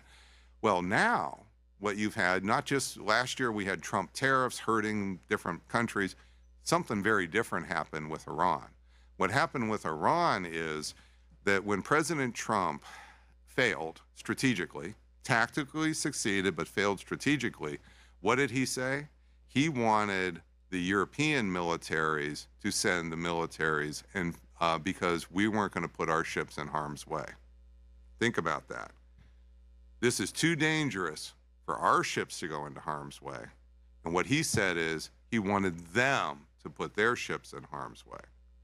Once you did that, I think there is no way that any European political leader or a military leader is going to essentially follow orders under Article 5 by General Kane. So what Article 5 would mean, again, that is an American commanders who are going to be running the show, essentially, here. And what happened with this war is we've shown that by the lack of strategy, by the disastrous way this has unfolded. And then on top of all that, Patrick, for President Trump to say, we want you to throw your bodies in front of our bodies, this isn't going to work. And I am not at all surprised that what you see is Stormer, that's the leader in Britain here, Carney. You are seeing so much. You're saying it from your angle, because we also led the way. We led from front. We gave all this money to protect Ukraine because they treated them like a NATO ally. And so Trump probably used it as a way to show the world, look at these guys. They don't even pay their 2%, and I've been able to increase it from 3 in 2014 to now 32. But the messaging is important. And he did that. But the point is, all of this stuff we do for them and they don't do nothing for us, exposed to the world. Now why do we need to be part of NATO? Dude, come on. Patrick Bet David. Okay, what is Robert Pape going to say to that?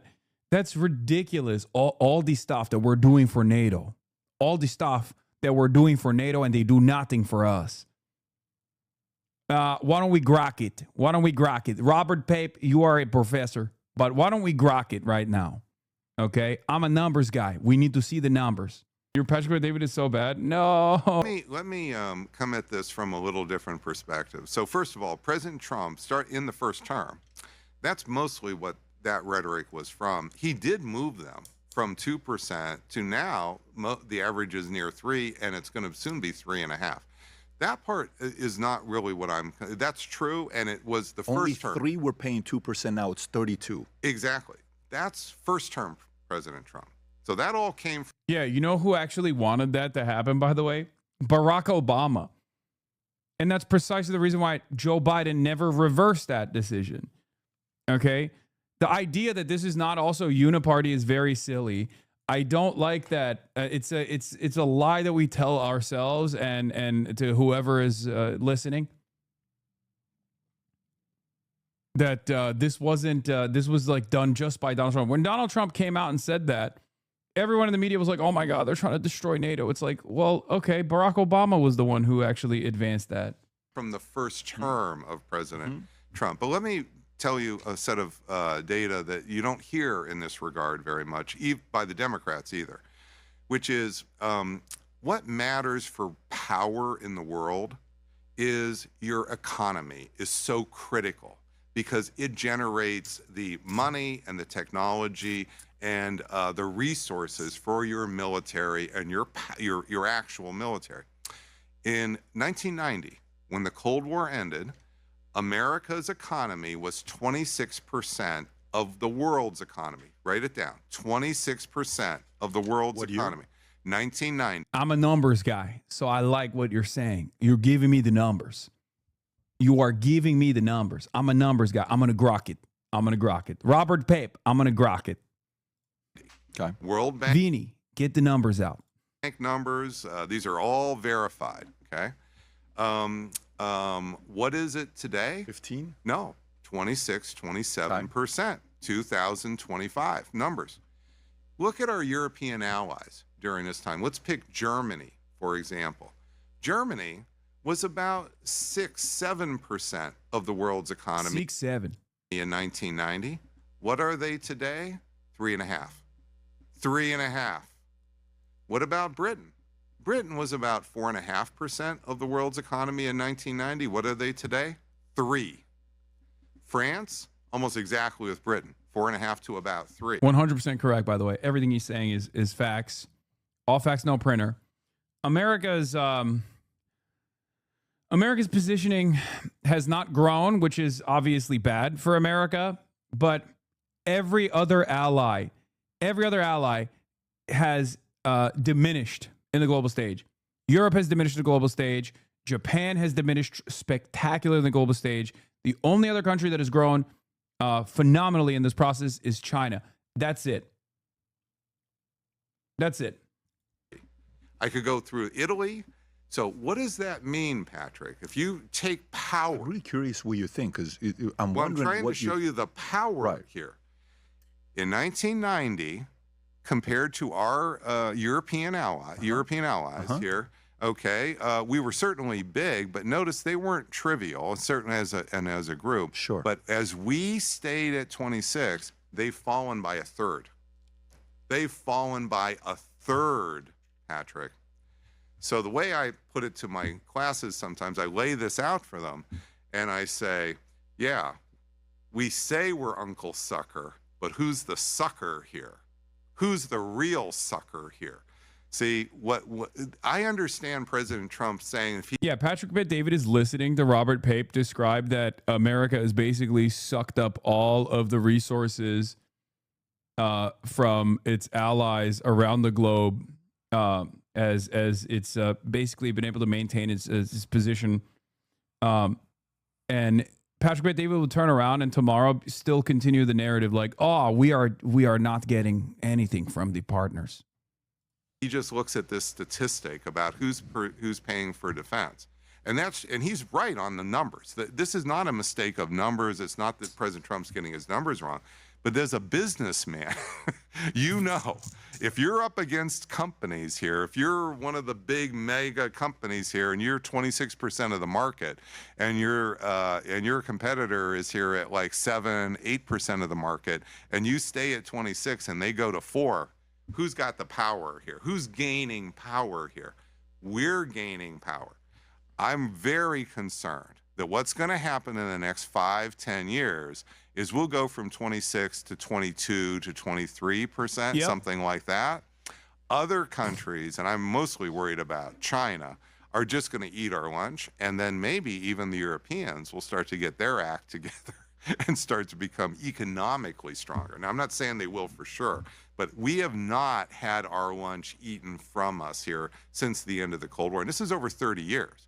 So this isn't just a yearly thing. So I really believe that we are not I keep trying to explain, we're focusing on issues of tactics. We're not focusing on the bigger picture numbers here, the bigger picture outcomes that matter for America's. Another point I want to make, and what does Bob believe? I want us to be 26%. I want us to be 30%. I don't want us going down. So when we had our big conversation Yeah, they said this guy's a Marxist. about China, I'm looking at this number. I'm looking at we're pulling ourselves and hurting ourselves with trade. And I'm not coming at this as some liberal normative. Let's make other people richer or something. No, that's not it at all. I'm looking at this from essentially a primacy lens.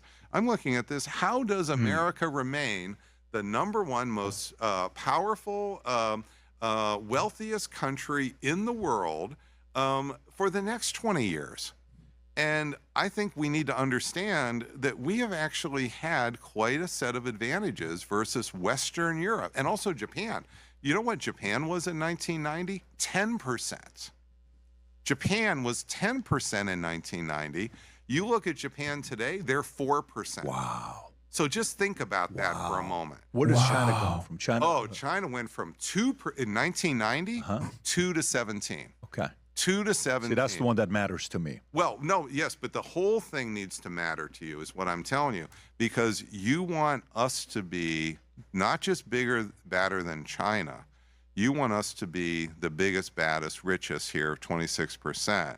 That's what's made America the place to come to be the golden goose, the place to come for entrepreneurs here. If we Ain't become nobody waking up in the morning going to China. Ain't nobody waking up every morning going to Europe. To China. Yeah. I'm worrying about that over time we are going to lose this. And I think what we need to do is understand that we've actually made out quite well versus the Western Europeans. So you and also Japan. Yeah. They're not eating our lunch. Well, okay, so what do you think about the chances of U.S. leaving NATO under Trump? Oh, he just announced, well, so just in the last 72 hours. So I've been saying NATO has been dead for about 3 weeks now. So I've been on a lot of these podcasts and so forth. And other people have asked me about this too. So I've said NATO's dead. We're writing its obituary. That line has been out there for 3 weeks. Well, what just happened here this week on Monday is Merz, the leader of Germany, has come out vigorously, and he's slapping Trump right in the face, saying that Iran has humiliated America. And then on top of that, if you look at the papers, and I looked at the actual documents that come out of the governments, not just simply the, what's out on 30-second TikToks here, they've come out with a new strategy, Patrick. And their new strategy, this one right here, is to, this is the Play one. the clip, Rob. They let them travel to Islamabad and then leave again without any result. A whole nation is being humiliated by the Iranian leadership, especially by these. We did the AI. We did the AI translation. We grokked it. Okay? This is Merz. A very good guy. I like him. So-called revolutionary guards. And in that respect... That's the clip. So Americans may not want to hear. Only 26K, and it's an echo chamber. That's insane, bud. Yo, dog, this chat has all the same opinion. Is shit is an echo chamber. 42-month subscriber. Brother, you're the one who's echoing back.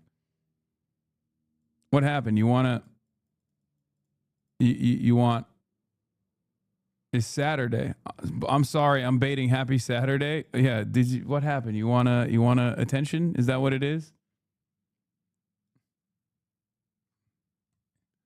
I swear to God, people get fucking bored and they're like,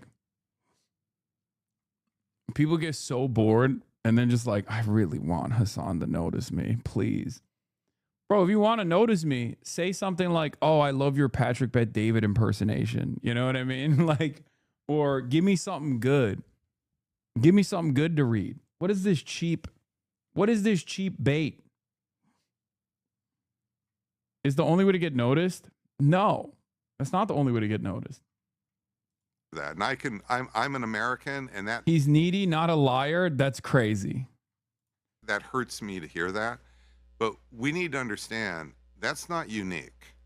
Macron thinks that. Starmer thinks that. That's the leader of France and Britain. Carney thinks that. That's the leader of Canada. They're all undoubtedly all of them are globalists. Undoubtedly, she thinks that. If you look at the smiles on Putin's face, so Putin just met with. Are you surprised they're saying that? Because I'm not. No, I'm telling you that what has the world has learned I've never seen two guys talk, two intellectual titans, talk over one another this hard, okay? They're just talking past one another. Robert Pape is just like describing exactly what's going on, and Patrick Bet-David is just trying to slam his perspective into the conversation. They're all globalists. Dude, we are America. We are the globalists, okay? We are the globe. What the fuck are you talking about? What is this globalism? It's just like a idiotic distinction that the American right wing has slammed on here for some fucking weird reason. We have 800 military bases around the world. What the fuck do you mean? They are the globalists, but we're not the globalists. What the fuck? Which they had not known since Vietnam, is that America can be beat. That's what I'm telling you. Now, when we had the Vietnam War, this was a material disaster, but it was a disaster for our power beyond simply the material consequences. Yo, I missed the Patrick impersonation. Is there any way to rewind? Great question, chatter. Of course you can rewind as long as you subscribe for $6 a month or for free. If you like being value-tained at the only Patrick Bet-David broadcast, the only real Patrick Bet-David broadcast, if you like it, if you like the value-tainment, please subscribe. Support independent media. Okay? Support independent media. You subscribe, all of a sudden, you get a lot of good benefits. You get benefits like being able to rewind the broadcast. You get to send me links as well. That's right. You can also gift a sub to others so they can also rewind the broadcast. The value is endless. The value is unlimited. You can also get my, you know what? You can get my attention if you subscribe. How about that? Butterstains, thank you for the 5 gifted subs. I hope you are value-tained. Thank you. I'm so impressed with your ability to do so many accents. That's what I'm talking about, dude. That's what I'm talking about. Thank you. This is what I needed. This is desperately what I needed. Science is a candle in the dark. Thank you for the 10. Step Up, thank you for the 5 gifted. Christian M503, thank you for the 5 gifted subs as well. Thank you for the 5 gifted subs as well. What happened in Vietnam, because that small country beat us. In fact, what started me on my quest to understand air power as a dissertation topic in the 1980s, I wanted to know how we could lose to such a small country. I was going to go into the Foreign Service. I was going to become in the Reagan administration, I was going to go get a PhD. And, you know, I told you, a liberal Republican. Reagan's basically a liberal Republican. He might not admit it, but he is. And I was going to go and try to spread democracy here. But I wanted to know, if I'm going to do this, how did we lose? Because after all, I don't want to lose here. That's not the point. So, but what you saw then is the military. Not just the Reagan administration, we upended ourselves in the military. That school that I taught at the Air Force, it was a brand new school. Started in 1991 by Larry Welch, Chief of Staff of the Air Force, and he told me, and other 4-star generals directly told me, because they wanted to fix the problem they saw in Vietnam is airmen did not know air strategy. And I was being hired because my book, my work, the only... Did you download Mint distro? You really need to move from Capital's operation systems feeding imperialism. I'm poor. I haven't even heated my pool this summer. They wanted some civilians. Well, they couldn't find any who studied air strategy. And I'm the one who actually came closest to thinking about strategy the way it should be understood, which is not how to put a bomb on a target, but what happens when bombs hit targets to the politics of the situation.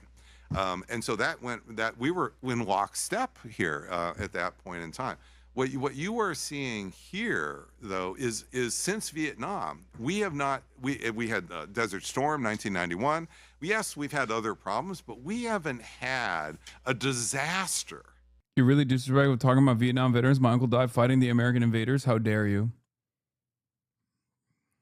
I do respect the veterans on both sides. Like this since Vietnam.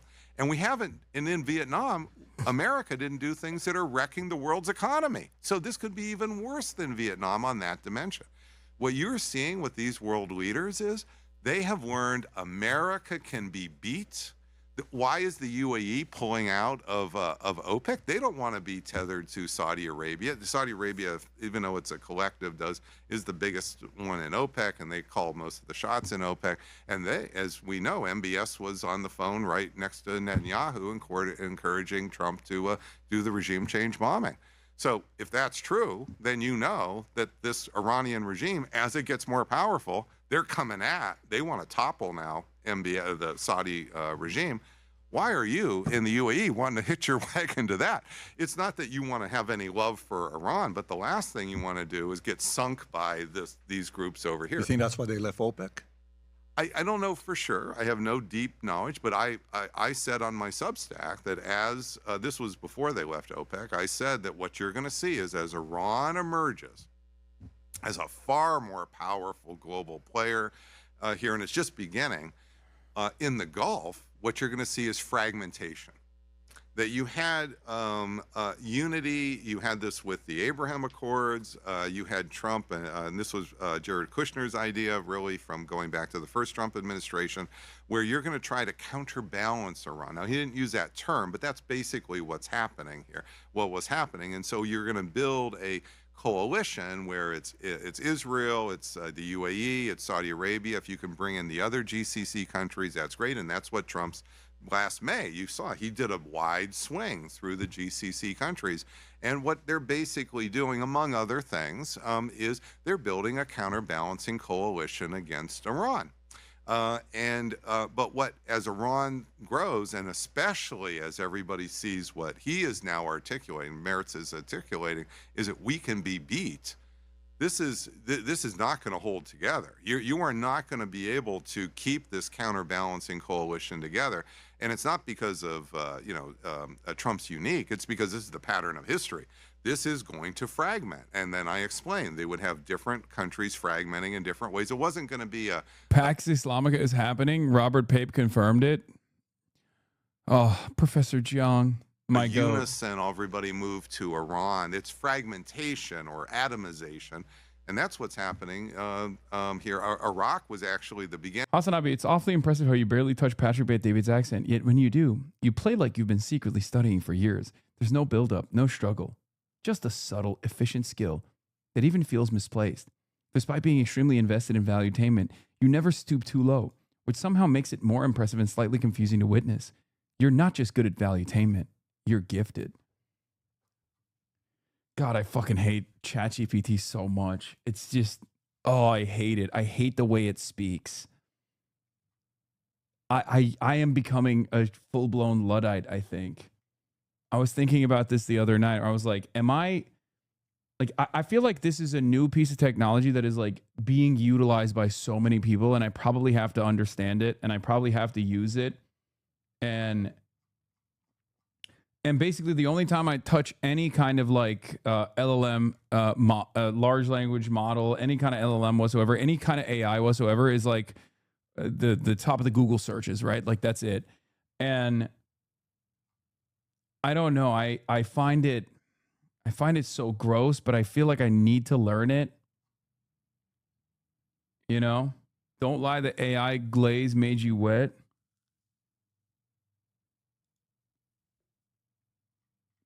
Coming. Oh. You know why I'm always bright-eyed and bushy-tailed in the morning? Defunding Israel. That's the secret. What is this game, bro? I don't understand. Like, why are this Nintendo? This is the Nintendo game, right? Is it Tamagotchi or whatever? Tomadori, whatever it's called. Isn't that what it is? Why do they have so many like insane scenarios? I don't even understand.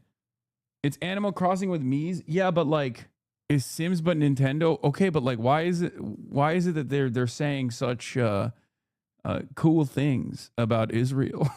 Of this, as I point out in the Substack, they started to be far more critical of Americans.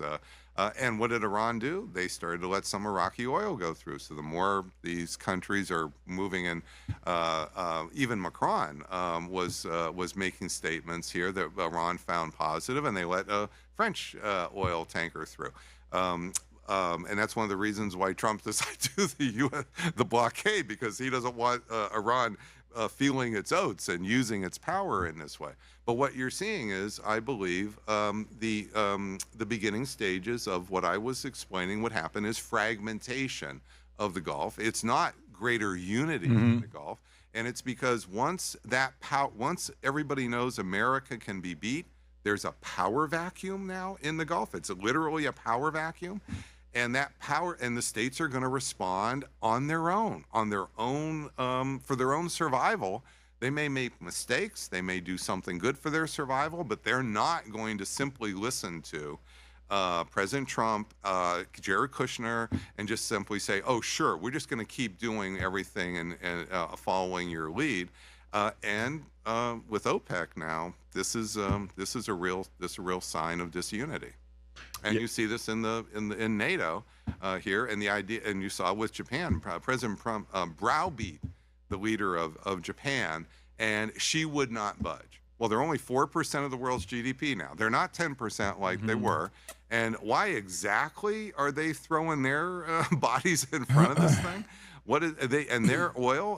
Where is this idea that somehow we're going to? Japan is an island state. I studied this in World War II. They are an island state. They depend so much on that incoming oil. That's really one of the things that crushed. Yeah. I mean, he literally did. His main thesis, his like most famous work, is about air wars. So I believe it when he says that. Except it's really funny where he goes, "I studied Japan a lot and they really love oil," is such a funny way to talk about this issue, because it's like, I think you learned that in like 3rd grade, where it's like, yeah, we put an oil blockade on Japan and they got so pissed off that they did fucking Pearl Harbor. Like, delivering the most basic fact about Japan that, like, you know, most of the illiterate Americans know, while you are genuinely one of the most studied guys on the Pacific theater, specifically because like his entire work revolves around air wars, is hilarious. Japan in World War II is we had a naval blockade that really worked to crush their military. They're civilian, they didn't crush their morale, but it did weaken their military. Well, this is still true today with Japan. When we set out to create Japan, we learned about the way the oil, and the oil, very important. Oil, very important part of Japanese economy. Bro, most Americans don't know that the blockade led to Pearl Harbor. Wait, what? No, you're just bad. Sometimes I'm like, is American education that bad, or do I just have bad students in my chat who did not hear when their teachers were educating them? Because that seems unbelievable. A lot of people don't know that, dude. What the fuck is going on? Okay, you're just bad students. There's no shot. Okay, poll time. I'm running a poll. Okay. Japan oil blockade. Didn't know. Did know. Or wait, hold on. Didn't learn in school. Did learn in school. Okay, 2 minutes duration. We're doing a poll. We have to fucking see. I have to see. Go vote in the poll. They teach Pearl Harbor like it was an unprovoked attack in America, bro. Wait, what? Oh my God. 88%. By the way, I'm talking about being illiterate, but I wrote didn't. Wait till you find out whether or not. Wait till you find out there is some suspicions that FDR might have known. But he needed something to push the American public into action, into engaging militarily. There was not enough appetite to wage war against the Axis forces. FDR obviously wanted to do it. Here, this is the only way that you can actually teach people. You gotta do it conspiracy style. Yeah, America was frustrated with the Japanese colonialism taking place in the Pacific theater, specifically some of our allies or previous colonial operations were under threat. So we implemented an oil blockade, frustrating the Japanese into taking action against Pearl Harbor in Hawaii. Now, moving massive naval fleets at the time, without the Americans finding out about it, was obviously quite the difficult endeavor, which is precisely the reason why there's suspicion that the Americans did know, but maybe some thought the Japanese would not be crazy enough to attack our military fortress in Pearl Harbor directly, or perhaps they thought, perhaps they knew that an attack was imminent, and yet they let it happen because FDR knew that this would be the final piece of the puzzle to get the United States of America to directly engage with the fascist scourge growing around the world. Is that good? 88% said they didn't learn about this in school. That is unbelievable. Do you mean America deserved Pearl Harbor? No, I'm not. I'm not even saying that. I think it was objectively good that America involved itself militarily in the Allied side against Nazi Germany and also Japan too. That's not a bad thing. That's a good thing. But it is kind of interesting. 88% did not know that America implemented an oil blockade on Japan. What the fuck? Here's the textbook most of us saw. Japan launches attack.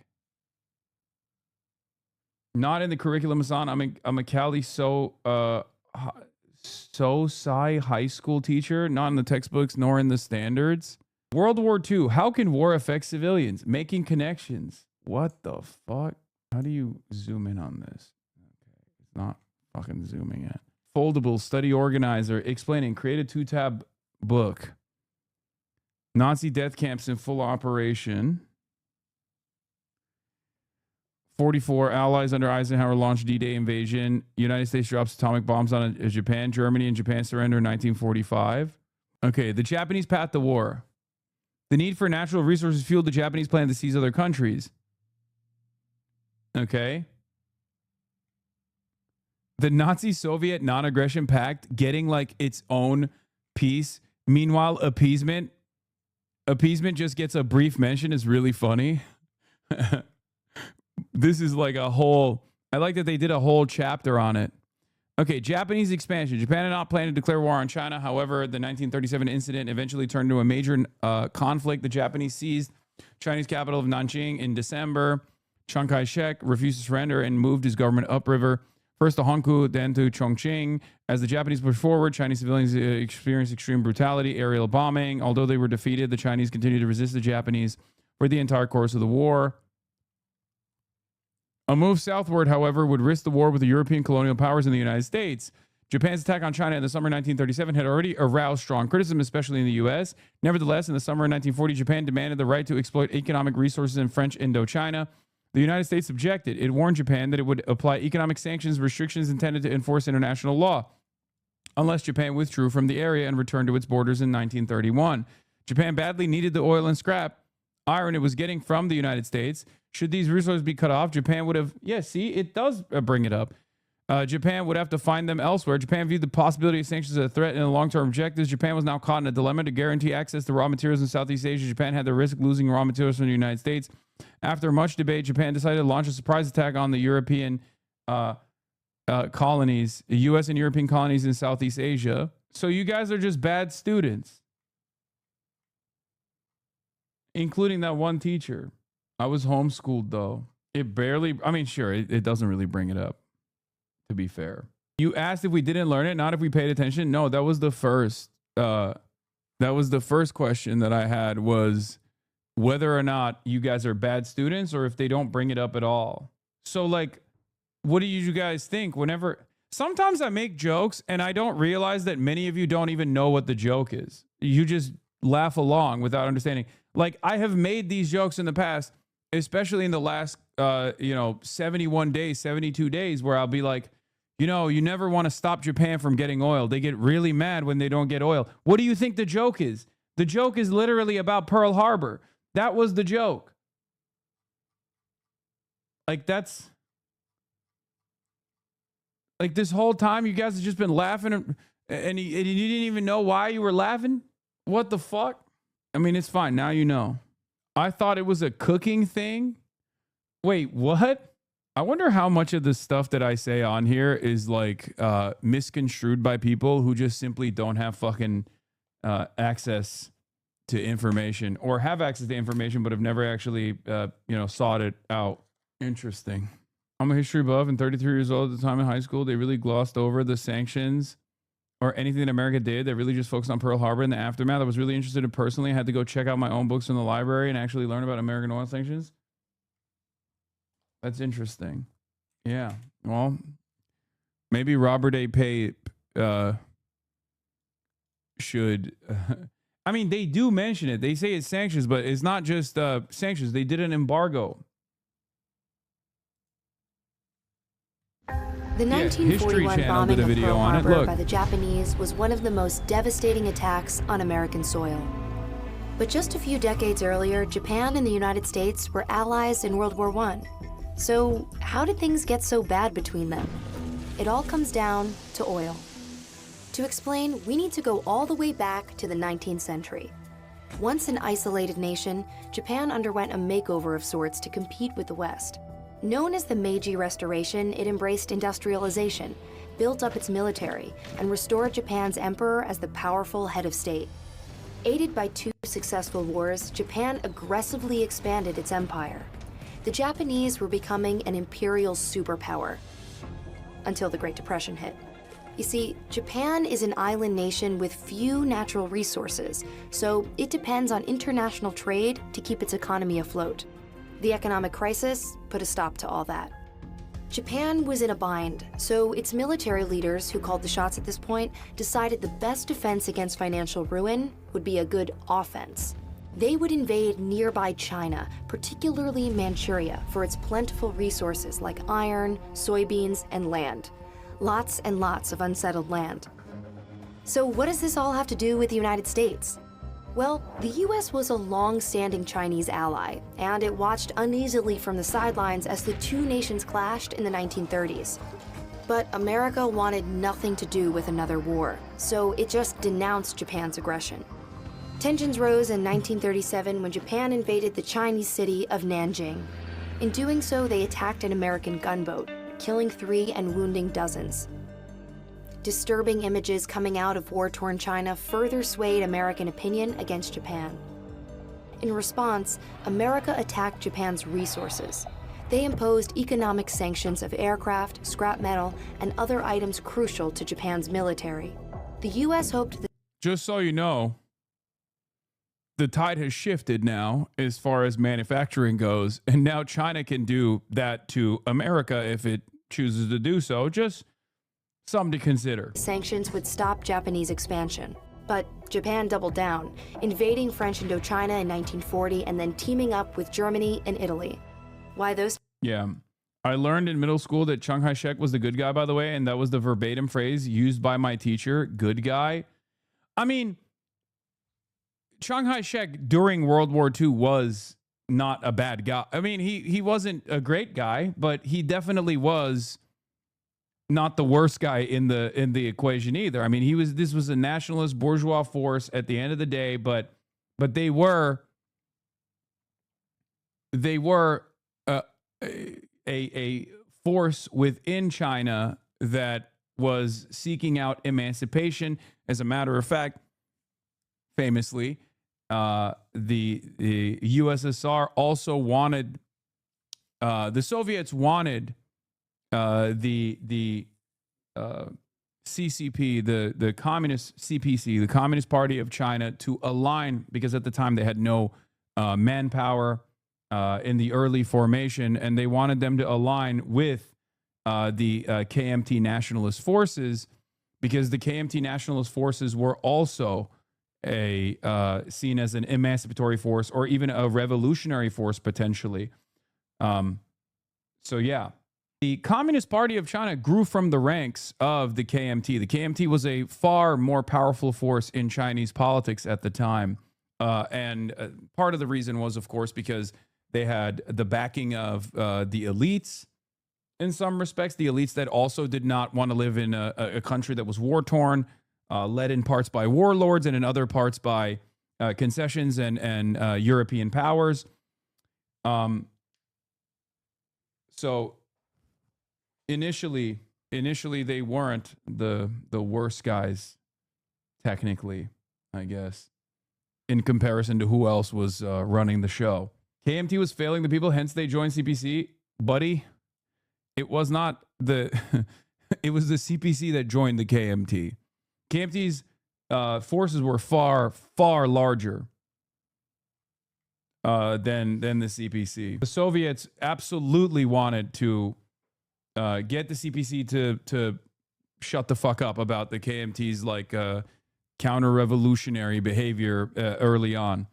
There are numerous instances where like they were just like, dude, just chill the fuck out. Oh, you're talking about the Civil War. Okay, that's different. Yeah, no, I thought you were. We're talking about like the Sino-Japanese war. KMT under Sun Yat-sen. Sun Yat-sen was actually okay and compromised many points of the communist wing. Yes. Two countries? Because like Japan, they were controlled by militaristic governments, obsessed with conquest and driven by a deep sense of nationalism. The final straw came in July of 1941, when President Franklin D. Roosevelt announced a trade embargo on... Yeah, by the way, the textbook also literally said something. You're right about that. Textbook says Germany and Japan surrendered after the atomic bombs, but Germany had lost, Berlin had fell before the atomic bombs. So there's also that part of it as well. That is another funny part about that textbook that was just like objectively wrong. They oversimplified it perhaps a little too much. Like, oh, we tie this up with a neat little bow, you know? We just dropped the 2 atomic bombs and everyone was like, oh my God, we're surrendering. You're so powerful. No, that's not what happened at all, but it's fine, I guess. Oil. An oil shortage was an absolute disaster for Japan, who relied on imports for 90% of its supply. Not only would this destroy the Japanese economy, but it would put its military at a literal standstill, which meant no more expansion. Japan resented the US for meddling in its quest to dominate Asia. The only solution left for the Japanese was total war. Crush the US fleet in the Pacific and then occupy Southeast Asia and claim its resources. And so, on December 7th, 1941, Japan launched its surprise attack at Pearl Harbor. At first, it seemed like a win for the Japanese, destroying or damaging 21 US ships and more than 300 aircraft, and killing around 2,400 soldiers, sailors, airmen, and... Damn, this kind of makes Japan look like they were backed into a corner and had no option. I mean, they did have an option, which was not be Nazi Germany in China and Korea and... No, definitely they were not backed into a corner. They were not the good guys in any way, shape, or form, okay? I mean, they did the Holocaust to China. If you noticed, at first, until they started threatening Western territories, Western colonial conquest, until they started threatening Western territories that were also taken over through colonial conquest, America and the Western world was like, oh, stop it. We really don't like what you're doing to China, but like, who cares? Okay. It was until, it was only after they started frustrating Western territories did they decide to do something about it. The Japanese were actually so bad in China that envoys from the Nazi government in Nanjing actually took in Chinese refugees to keep them away from the Japanese. They were horribly monstrous. Yeah. Japanese were specifically the cause of 14 to 20 million Chinese casualties in World War II. That's not including the other countries they conquered too, by the way. Yeah, the Japanese were really, really fucking ruthless. Civilians. But the success was short-lived. The United States declared war on Japan on December 8th, 1941. Not long after, the Japanese would realize the mistake it made at Pearl Harbor. their bombers had failed to deliver a mortal blow to the Pacific Fleet, missing oil tanks, ammunition sites, repair facilities, and aircraft carriers. Just 6 months later, remnants of the U.S. fleet. No, the whole like Kauai shit is, that's what happens when you become servile to American interests. Okay, post World War II, if you were like, oh, okay, we're now doing whatever you want us to do, sir. America just let you do any kind of whitewashing you want to. This is actually important to understand the Chinese perspective on a little bit, because like, imagine being fucking China. Okay, century of humiliation. Japan comes and does the Holocaust to you. Okay, and then America drops atom bombs on Japan. You're like, oh, hell yeah, that's awesome, right? That was their perspective at the time. And I think still to this day, that's kind of their perspective. The Chinese perspective is like, hell yeah, atom bombs, they should have done worse, right? I can't fault them for having that framework, regardless of my own personal opinion on the utilization of atom bombs. But like, you come into that situation, you're able to develop your country under unbearable conditions, civil war, okay? You gain autonomy, you gain sovereignty in the aftermath of that. And then there is a tremendous growing pains in the process, right? Cultural revolution is devastating in many respects, right? The collectivization efforts obviously end up with the last time there's tremendous amounts of famine in the country. It's the last time, but it's still, you know, it's still horrifying when you're experiencing this process, right? When you're going through it. And you have these like unacknowledged atrocities. Many Americans don't even know that the Chinese were involved in World War II, or even far before World War II, or were devastated by Japanese imperialism.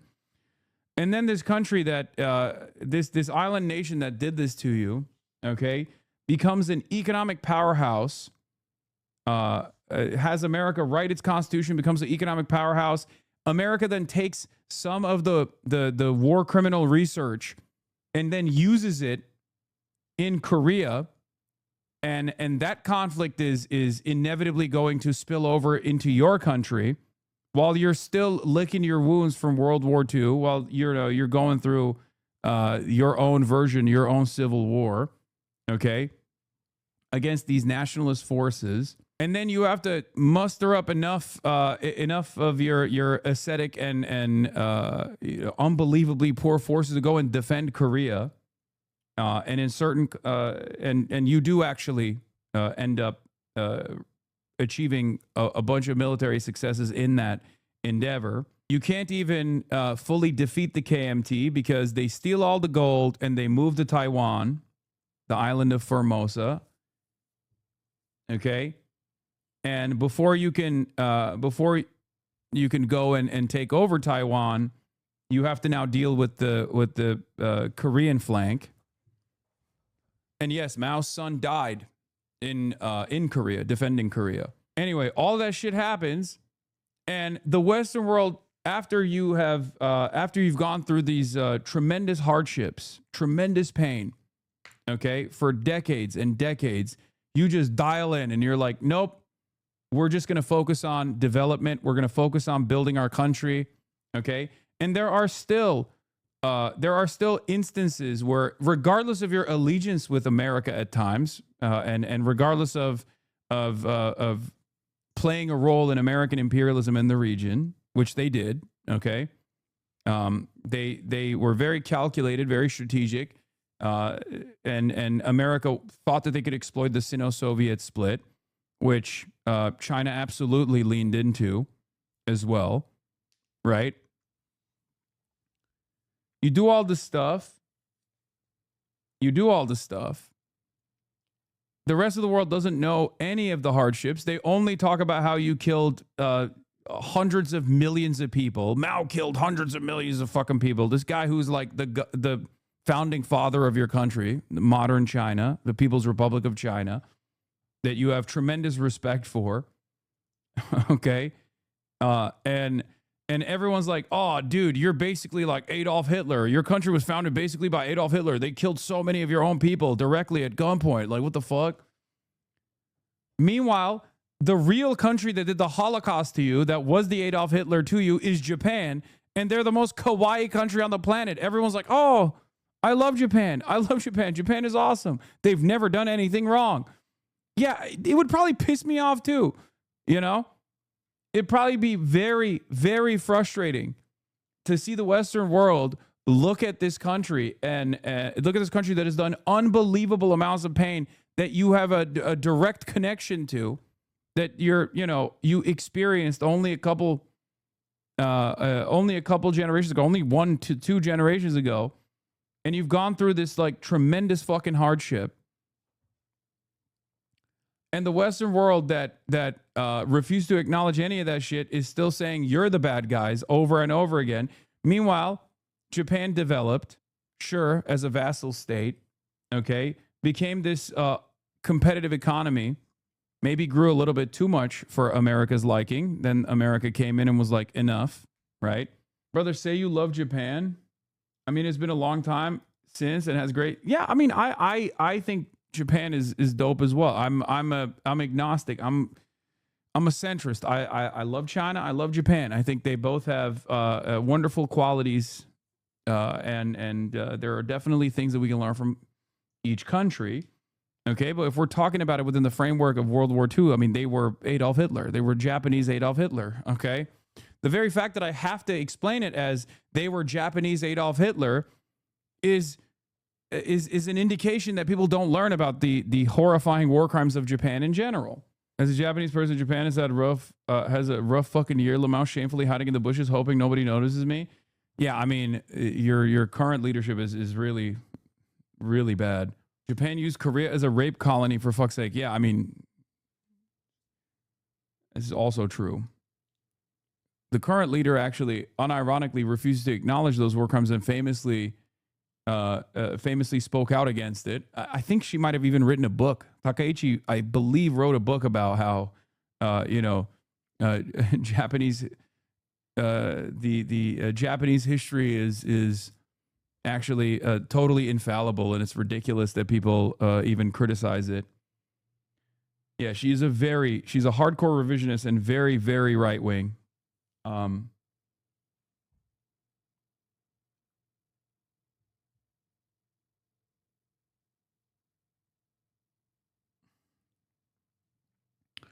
What's always also been funny is that they still have unbelievable amounts of racism and smoke for the Chinese and Koreans, even after everything that they did. But that's totally for that's for a separate date to discuss. It's like, bro, how can you be like, how can you still have a hatred in your heart for these other countries when you were the one who was, destroying them? It's really crazy. Bro, you're anti-Asian American? Yeah, famously. Do the Koreans have a similar level of animosity? Yes, the Koreans are not exactly... I mean, they're South Koreans, not North Koreans, but South Koreans' perspective on Japan has shifted over the years. They're also another vassal state to America. They've actually developed better relations with Japan over the years.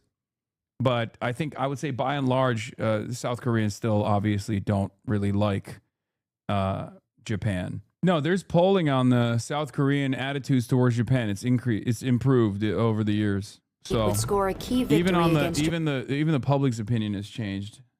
Japan at the Battle of Midway, turning the tide of the war against the once mighty Japanese. Anyway. Wow, that was a long-ass fucking tangent off of... I don't even remember what caused this tangent. Let's watch SF Gates' coverage on me doing this rally. The leverage streamer muscling his way into California politics. Who has become nationally recognized for his political commentary on the live streaming platform Twitch, is now entering the California political arena. He's gone on to become one of the most influential online voices for teenagers and Gen Z, amassing millions of subscribers. He now has a visible presence on the campaign trails, supporting progressive candidates across the country as part of a larger movement to restructure the Democratic Party. There's a lot of people that did not want me to be here today. But we say no more to the Democratic collaborators too. While many of his comments have been met with criticism, there is no denying that Piker sustained a steady footing in the political zeitgeist. I'm a big fan of Hassan, and I'm a fan of Shoykot. I just submitted my ballot to vote for him. I drove all the way down here from Sacramento to No, don't say that. They're gonna be like, oh, they're bussing in supporters. mostly here for Hassan. I don't get why the Democratic Party is apoplectic about this guy. Piker returned to San Francisco this week to rally beside Shoykot Chakrabarti, the progressive-leaning candidate seeking to absorb Nancy Pelosi's seat. Chakrabarti earned millions working in Silicon Valley as a founding engineer for Stripe, then committed himself to public service by working for Vermont Senator Bernie Sanders and eventually helping elect New York Rep. Alexandria Ocasio-Cortez through the nonprofit Justice Democrats. Chakrabarti and San Francisco Supervisor Connie Chan are nearly tied for second place behind Democrat Senator Scott Wiener. With an influential voice like Piker in his corner, Chakrabarti could get the support he's looking for. The primary is June 2nd. There's a lot of people who fucking San Francisco left. They never forgive and they never forget. As far as like all of the local moves that Shoykot has made, people are not fond of him at all. So much so that they're like fans of mine are getting mad at me and saying like, oh, I wonder if he's getting paid. Like, first of all, of course not. You should fucking know better. San Francisco left without saying goodbye. I mean, San Francisco left is like tiny, unfortunately. They made significant gains in the past, and this last decade has been death and destruction from the fucking tech fascists on all of on the entirety of the San Francisco left. What did he do? I mean, one, he's also a tech bro and very, very wealthy, right? So they're reminded of all of the other piece of shit tech bros that have destroyed their dream of having any kind of representation, any kind of left political representation in San Francisco. Okay, but then also on top of that, he gave 10 grand to Dean Preston's opponent. Hassan Piker's not controversial like at all. He can just say something that sounds controversial, but when you listen to the whole conversation, it's well thought out. I agree with like 95% of what he says. Successful social interaction, Hassan. Many of his comments, and it's just the same three they keep resurfacing from years ago. He's also my doctor. Damn, everyone's like, he's not controversial. Bro, that's local Dems nationally. Dems at the local level hold the biggest grudges against former candidates, new blood, changes, etc. Yes. It's a really interesting perspective because they think like they don't look at the entirety of his expenditures on the national level. They don't look at his like background on like working with AOC, working with Bernie Sanders early on. That plays no role in their calculation. It's all just like local grievances, which is understandable. You can draw, you can figure out what someone's perspective is by just looking at their looking at whatever initiatives they funded at the local level. So I don't even hold it against a lot of people. It's just that I do genuinely believe that he is the person who can absolutely defeat Scott Wiener, who will be your congressperson. If you're in San Francisco and you're a leftist in San Francisco, Scott Wiener is going to be your fucking congressperson for the next 40 years. Okay, so get excited for that if that's what you want. And some people apparently do want that because he has the highest name recognition. Scott Wiener is really good on environmental policy. Oh my God.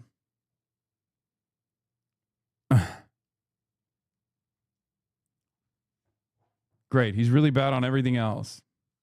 He's really good on LGBT stuff too. I'm not the kind of guy to defend Hassan when he's bad-mouthed, but that SF moment was legendary. Bro, raise it through the roof. Hakeem would have loved the SF fist as well. He's also great at taking dick pics. No, that's not. Scott Wiener is not the same guy. You're thinking of a different Wiener. Did you see this? Oh, yeah. This is going to be another discourse bomb, a discourse grenade coming from AOC against Marjorie Taylor Greene. And it's going to frustrate. This is like designed to piss off, Cenk Uygur, barbarism critic, Queen in Yellow, and everybody else on Twitter. Okay, I know, I saw it. Bro, the Twitter trenches are fucking cancer right now. I feel like I'm the connective tissue here in some respects because I understand and acknowledge both sides of this argument, ironically enough. And anytime this conversation opens up, people lose their fucking minds. I will say I do lean a little bit more on the AOC side of this predicament, though. I mean, I'll take it. I'll take any support I can get. You guys know this already. But I am the centrist on this issue between the AOC side of the conversation and the anti-Zionists who are yelling at her, specifically on Marjorie Taylor Greene.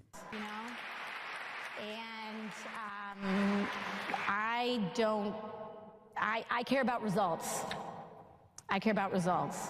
Now, there are certain places where, certain areas where I don't think that we should ignore some folks' record on some of these issues, right? It's about where we trust intent, where we trust where those outcomes are going. I personally do not trust someone like Marjorie Taylor Greene, a proven bigot and anti-Semite, on the issues of what is good for Gazans and Israelis. I don't think that it benefits our movement in that instance to align the left with white nationalists. I don't think it serves us. And so I think it's about looking at the context, the place, the results, the outcomes, intentions, and where we think that train would go. But as far as what someone says about me, I could care less. And, I think it's really about what our outcomes are. And to be honest, there are some areas where things will not get done if they're partisan because they are anti-establishment. There is bipartisan consensus on keeping and protecting stock trading in Congress. And so it's going to require a massive bipartisan consensus of people willing to come together across those differences to get it done. I mean, Twitter ultras are hating on AOC now because she said Gaza instead of Palestinians. I fucking can't, man. Yeah, I don't think that was deliberate. Gazans is awful. She just doesn't know. Yeah, I don't think that's deliberate. I don't think that's like a deliberate choice of wording there to like deny deny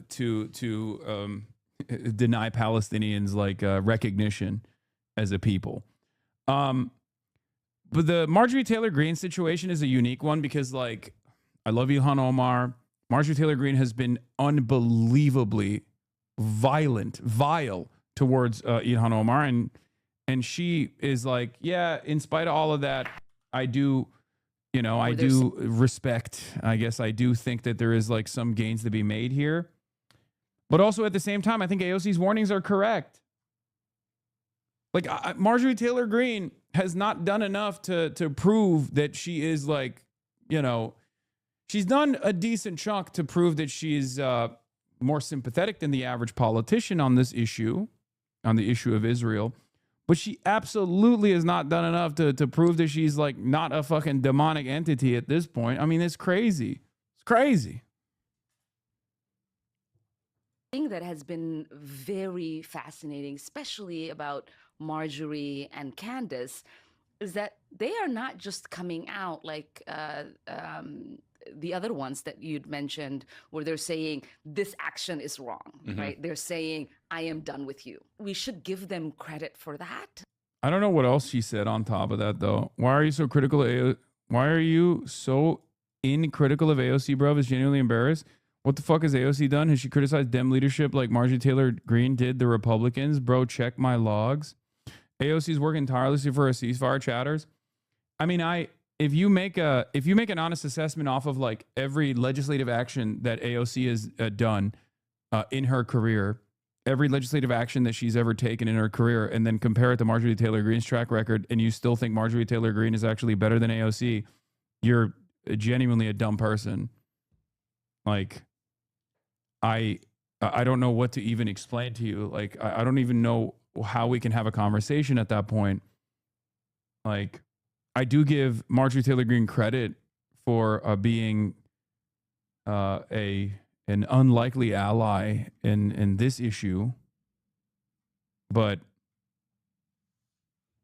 there is The problem with AOC is that there's so much misinformation and people's brains shut off when they think about AOC on the left. We are far more ruthless to people who are ideologically closest to us. Not to say that she's like there, right? Not to say that she's like 100% there. Not to say that she's infallible. Like working tirelessly for a ceasefire is a perfectly valid critique about what AOC has said and done. Aligning with Biden and telling Biden not to drop out. These are things that I have criticized. Other things that I've criticized were specifically to even allow Marjorie Taylor Greene to be the correct voice on defensive and offensive weapons distinctions in Congress, something that AOC is now on board with, right? Like these are problems, certainly, in the way that AOC communicates. But the way people treat it, they don't have a consistent framework that they analyze politicians on. It turns into, I don't like this person, and here are a million reasons why. Many of those millions are just exaggerations off of like what she has done that is worthy of criticism. That turns into red lines that people design for themselves that they don't actually hold other people to the same standard. So I have a consistent framework on this where I say I grade politicians on a curve. I match them up with the rest of the political class. AOC is far above and far closer to our goals and our perspectives than virtually the rest of Congress. Even if at times she says things that I am unbelievably critical of, even if at times she does the wrong thing, says the wrong thing. Like many people probably don't know this, but like Jamal Bowman has, unlike AOC, I love Jamal Bowman. You know I love Jamal Bowman. Jamal Bowman is literally voted to send weapons to Israel, right? Jamal Bowman was punished for being a one of the few lone anti-Zionist voices in Congress. And I love Jamal Bowman. So how do you square that circle, right? If I can make that distinction in my mind and be more understanding of people's mistakes, even on the legislative side where they have the most amount of impact, right? Then you should be able to do this as well. Because if you were to ask the average person, for example, right now, between Ro Khanna and AOC, a lot of people love Ro Khanna. I do too, right? I think Ro Khanna is great. AOC's legislative track record is far more progressive than Ro Khanna's, though. But she gets all the fucking hate. This isn't to say go hate on Ro Khanna. I'm not saying that at all. I'm just trying to recenter the charitability that you afford certain candidates that you don't afford to AOC, so you develop a more consistent framework that you operate off of. Do you see what I mean? That's what this is. If you don't know Omar is saying this is right, what does AOC have to deny the Palestinians an ally? I mean, I think she's making a fair assessment here that it will take a lot for her to consider Marjorie Taylor Greene to be a true ally in this cause. And I don't think that's a wrong assessment. It's one that I also agree with. I don't trust Marjorie Taylor Greene. I don't trust Tucker Carlson. I don't trust Nick Fuentes. I don't. And a lot of people get mad at me for saying that. A lot of people disagree with me on this issue. Marjorie Taylor Greene sacrificed her political career to stand against genocide, against Trump, against the Epstein class, and defend survivors of Epstein's trafficking. If that doesn't earn credibility, I don't know what possibly could. You need to keep these contacts so you treat them with kids' gloves. Yes, dude, I'm really desperate. I'm really desperate. As you know, I love hanging out with politicians. It's my favorite fucking thing. I love doing it. That's why I keep doing it over and over again these past couple of months, and not because I have a well-rounded framework that a consistent framework that I'm operating off of. All these useless sock dems are like catnip to you. Oh God. I hate the cynicism so much because I'm unbearably transparent with you all the fucking time. I'm so open about my ambitions.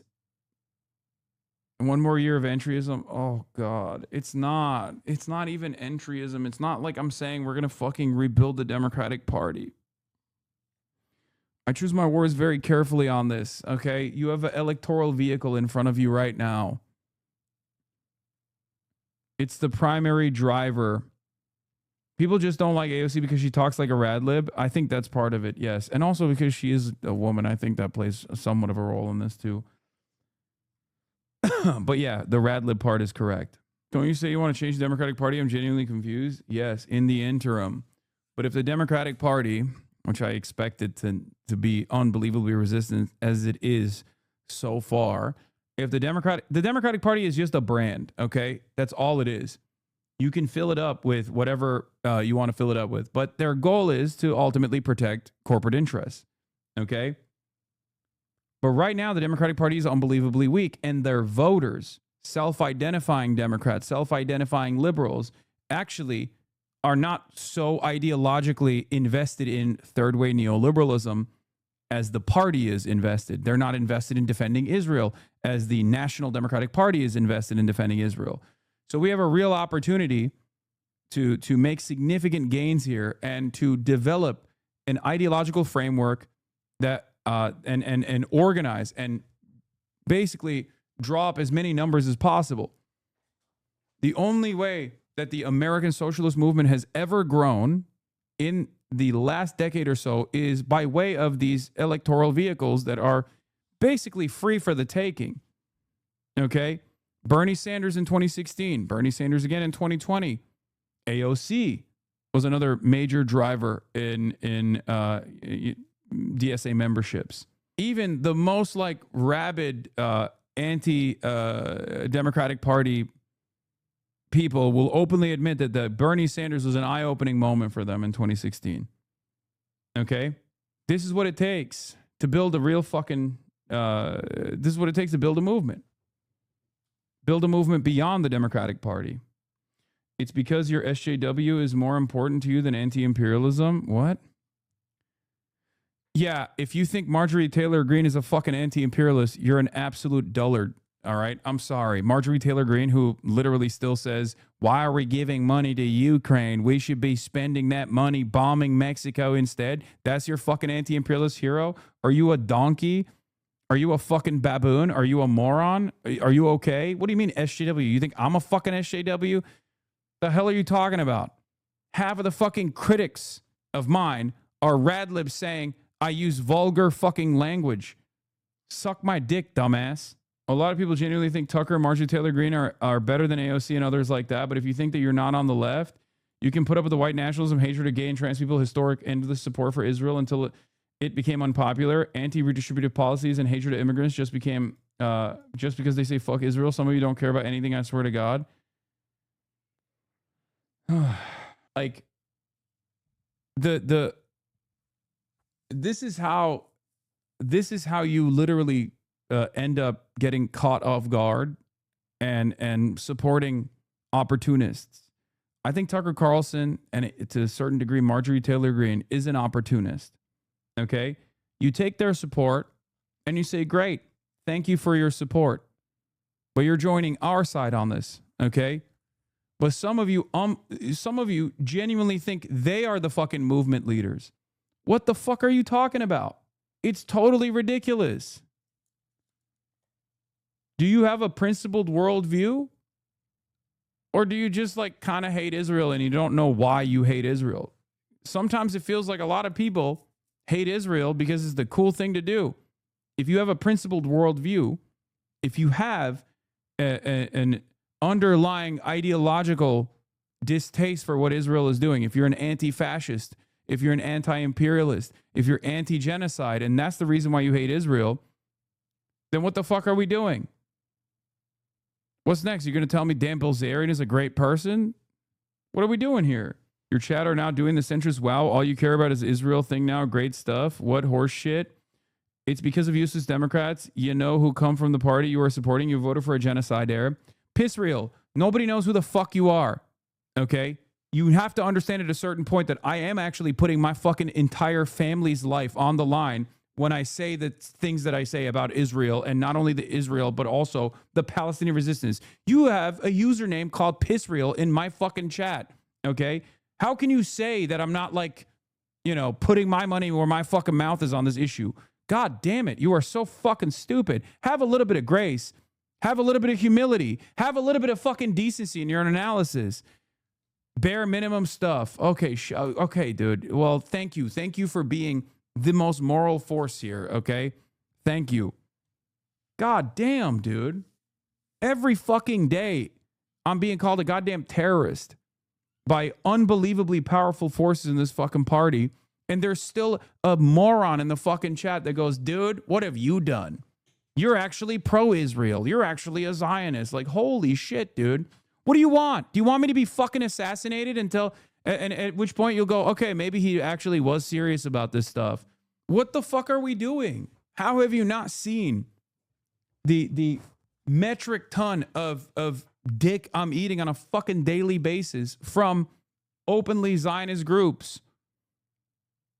They understand the danger of someone like myself being able to communicate openly in mainstream media my positions that are in defense, not only against Israel from a ideologically consistent perspective, being anti-genocide, being anti-fascist, but also offering analysis on why resistance groups form, reasserting the importance of international law. Not assassinated? Are you really not assassinated, but just something more impactful? Brother, we are literally one step short of stochastic terrorism, me being victim to stochastic terrorism, okay? That's it. We have arrived at, there's two things that can possibly happen to me. I get arrested by the administration, or I get fucking killed by a random lone gunman, or I get fucking killed directly by an intelligence asset. That's it. There's nothing else that can happen to me at this point, okay? What the fuck are you talking about? What more could happen? What more could happen? There's plenty that does happen behind the scenes that you're completely oblivious to. I'm never going to talk about it, and I'm not going to talk about it right now. It doesn't fucking matter. Okay? But beyond being straight up fucking killed, okay, directly killed by either a lone gunman or, you know, going to fucking prison, there's not really much more that, you know, the pro-Israel crowd could do to me, right? At this point? The fuck? Anyway. What is this? It's become a standard leftist view that Trumpism was a backlash to Obama not being socialist enough, and I don't think that's what happened, lol. Maybe you could argue it's good politics to pretend that that's what happened, but that's not what happened. If you ever did reporting instead of talking to a camera, you might know that Obama's coalition fell apart over the economy. Millions of homeowners lost homes and their lifetime wealth. AOC is hated by Blue MAGA. Blue MAGA and Tankies both sound like right-wingers. Is insane. I mean, no. I don't think Blue MAGA hates AOC. I think Blue MAGA loves AOC. There are definitely people to AOC's left who are maybe a little bit above and beyond with their criticisms, especially when they match up AOC with like Marjorie Taylor Greene and say Marjorie Taylor Greene is better. And I don't know how to calculate that. Okay? Because ironically enough, AOC called what Israel's doing a genocide far before Marjorie Taylor Greene did. In the halls of Congress. But yeah, libs love AOC for the same reasons why I think a lot of people on the left don't like AOC. And no, it's not because of like her inconsistencies on like, you know, saying Israel's doing a genocide and then turning around and still saying that like the Biden administration is working tirelessly for a ceasefire when they clearly weren't, or saying that Israel still has a right to defend itself or whatever the fuck, right? The reason why they like AOC is because she does communicate in a very specific way, sometimes has radlib tendencies, and that is what really triggers the fuck out of the anti-IDPAL left. Okay, it reminds them of all of the people that have it reminds them of Hillary Clinton. It reminds them of the forces within the party that have purposely excised the left over and over again. That's it. Bernie doesn't talk like that, which is why they love Bernie. AOC is far better on Israel than Bernie fucking Sanders is. Make this make sense. I think it's aesthetics. I think aesthetics play a big role in this. AOC is objectively to the left of Bernie Sanders on the issue of Israel. Objectively. Okay? And I am willing to work alongside both of these people. What would you say to the people that say by supporting people like AOC or Bernie or Platter or others, you're funneling people back in the Democratic Party instead of building something more radical? Unfortunately, you have to build a mass movement before you build a successful third party in a country like the United States of America. I'm a fan of you, but legitimately curious. Americans, by and large, do not have class consciousness nor political education. The best possible way to, one, foment class consciousness in this country and to build political education is by organizing and building the building blocks of a movement. Okay? I see the DSA and PSL as pretty effective forms of engaging Americans with class consciousness and feeding them the political education necessary for them to build a robust third party down the line. The DSA also has an attitude on this. They call it the dirty break, the idea that you just keep running insurgent candidates within the party, and until the party like directly pushes them out. Okay? Because they realize that there is like this massive growing democratic socialist movement within the party, at which point there is enough popularity for this party and enough ideological differences that most Americans can comprehend that they don't treat it like a random third party that will rarely ever break through and will actively try or will have to fight for ballot access all around the country. These are fed-ass questions from folks who want you to say the quiet part out loud and blast it on the mainstream media to divorce you from having any influence in the DNC. You've made yourself clear enough. I have a hatred for reactionary politics, and therefore I will, never align myself with the Republicans in the foreseeable future, right? But as far as like party loyalty goes, there is no loyalty to any party. The party is a vehicle to make changes that you want to see. Okay, that's what democracy is. And I see out of the duopoly that currently exists, the Democratic Party to be a more effective method of demanding those changes, popularizing said changes, popularizing said political ideologies to combat a century of Red Scare propaganda and the complete evisceration of labor militancy in this country, complete evisceration of class consciousness in this country. One might even say that there wasn't really a lot of class consciousness in America as a proto-capitalist country regardless, especially considering that even, I believe it was Steinbeck who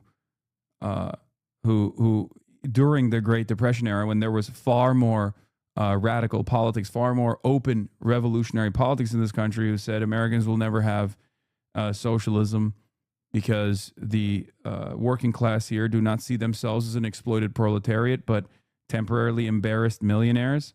So I do not know. I misattributed to Steinbeck. I forget who actually wrote it. You're right. It was Richard Wright, not Steinbeck. Me and my girlfriend door knocked for Chris Rabb today. I never thought her anarchist ass would be interested in electoralism, but your students' Rabb event changed her mind. Good. This isn't like funneling the revolutionary potential of the masses back to a bourgeois party, okay? Electoralism is a tool. I'm never going to fucking... I recognize the dangers that are imminent, okay? I recognize the growth of fascism in this country.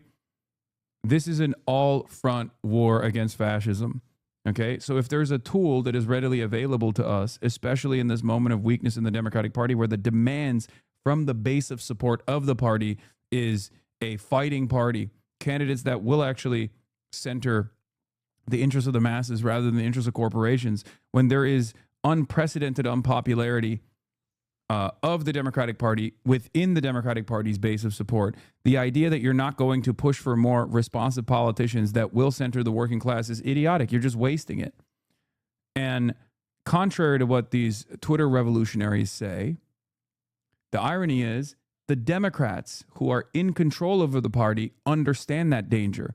They understand what I'm doing far better than the hammer and sickle Twitter users do. Okay? They see it as a threat because they see a change within the party structure, within the party system in any way, shape, or form that will place the interests of the working class ahead of the interests of corporations to be a real, ever-present danger to their power. Okay? And that's precisely the reason why they align with the Republicans to attack me endlessly. They do it. You know, even with a third party, people will still complain. I mean, there is no real third party viability. They're laughing at you, though. Who's laughing at me? Hammer and sickle Twitter users are laughing at me. People who will, in private moments, openly admit that Bernie Sanders' insurgent campaign in 2016 opened their eyes up to Marxist-Leninism are laughing at me. Oh no, what will I do? No, Democrats? I don't know if the Democrats are laughing.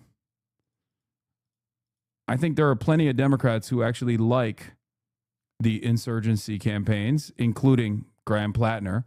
Those people don't know who the fuck I am. Most people don't know who the fuck I am at all. But the Democrats who do know who the fuck I am, they're not laughing. They're worried. If they were laughing, they wouldn't be spending all this time on mainstream outlets being like, Hassan is an ever-present danger. But it's not about me anyway. I don't think they're laughing at all. I wish they were. I wish they were like, this guy is a fucking loser. Who gives a shit? At which point they wouldn't talk about me. That'd be great. They act like I'm running for office. Yeah. Yeah. Look at that. PA3 preliminary pre-primary fundraising April 1st to April 29th. And from April 30th to May 8th, Rab has fundraised their opponents over and over again. 200,000 as opposed to Stanford 78,000 and Streets 111,000. Anyway, let's see what Plattner and Davis Sirota are talking about. And I got to pee. And then Milot Quiros is going to be here in a minute. We did not stop the neoliberal project. That's why. When Obama comes in and so many people are like looking for this like significant change, and then materially we kind of just continue with the same like neoliberal policies. There's still trickle down economics. I mean, that's bailing out the banks and not bailing out the homeowners. That engenders an intense amount of anger and frustration, and I think total disillusionment with the system itself. When you look at the old blue wall labor states, there was just the fact that it had just been another 8 years of a continued subversion of the power of labor. And you continue to see places that used to be strong unions, like bastions, they just became Trump voting places. The Democratic Party continuing to not show up for organized labor in those places. And so you've got folks, their material conditions are getting worse. They want things to be different. They just got excited and thought they were about to be different, and they weren't. And then Donald Trump comes along and says, no, it's all fucked up. All these people are scumbags. All these people are stealing from you. The system's rigged against you. American carnage, which ironically he has now absolutely created. But like that whole thing, you know, we all got beaten into the ground by this like long neoliberal project that was always bound to fail for working people. For the Democratic Party to continue to exist, for it to have any hope in the future, in my opinion, it needs to excise from itself corporate power and a relationship with neoliberalism, quite frankly. And what we need to be doing now is getting that way of thinking, getting that ideology just out of the party. I'm all for a big tent. I firmly believe that. Like, nobody has to have my exact politics. We can disagree on some stuff, plenty of stuff, actually. But there should be no place in the Democratic Party for someone who is like chummy with Silicon Valley tech bros. There should be nobody who like has a close relationship with fossil fuel companies. Like, and if people want to go have an argument with themselves about whether their kind of progressive social ideas are more important than like protecting billionaires' taxes or lack of taxes, go have that fight in the Republican Party. Make that their problem. The lever.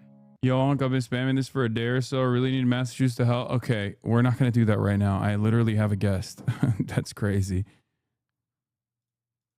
Okay. Damn, loving your suit era. Thank you. Okay. I think this is good, right? Okay. That's good. I honestly never thought I'd be able to vote for a candidate like Platter in the local Maine election. Here, we'll run the TV ad real quick, okay? Ladies and gentlemen, I'll be in a few moments. I'll be joined by Maylot Quiroz, candidate for U.S. House of Representatives in Colorado 1. It's Denver D+29 district. She's an Ethiopian immigrant, a DSA member, endorsed by Sunrise, Justice Dems, and Denver DSA. Primary date is on Tuesday, June 30th, 2026. Unaffiliated voters can participate in either primary. The general election is on November 3rd, 2026. The district demographics are D+29. Biden won 80%. It's one of the bluer districts in the country. Yeah, she's an attorney, and I am going to be having a conversation with her. We already had a brief conversation before at the Shoykat Chakrabarti rally, and this is her campaign ad.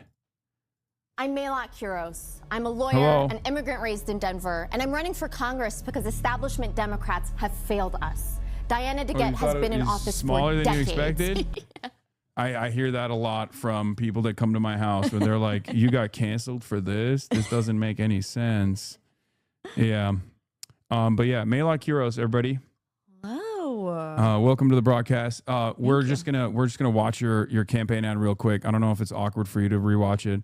It's like hearing your own voice. It's incredibly awkward. Are you used to hearing your own voice yet? No, not at all. Oh, okay. That was a big. Yeah, it's been like 13 years since I've been doing this, so I'm super used to it. But I still remember when I first started, I was like, oh my God, this is weird. This is what I sound like. It's fucking terrible. This is what I look like. It doesn't sound anything. The facial movements I make that I did not realize until I'm on camera now. Wait, hold on. Not yet. You spoiled it. Gross. I'm a lawyer, an immigrant raised in Denver, and I'm running for Congress because establishment Democrats have failed us. Diana DeGette has been in office for decades, backed by the same billionaires and corporations who keep our prices high, burn our planet, and profit from genocide. It's time for a change. It's time for Medicare for all. It's time to abolish ICE and to actually fight back against Donald Trump. Damn. It's good. It's powerful. All right, you can bring it now. Wow, we got a gift for you. Hannah cooked it already, but these are. Here you go. Thank you. Here, we have a policy of bringing. Oh, this is so cool. Some of the guests' favorite things. Oh my gosh. When they join the broadcast. I love these chips so much. Yeah, you're vegan, right? I'm vegetarian now. Vegetarian now. Okay. Yeah, until this campaign is over. Wait, what happened? What made you start eating eggs? I was starving. Okay. I didn't have time to cook my food. Uh-huh.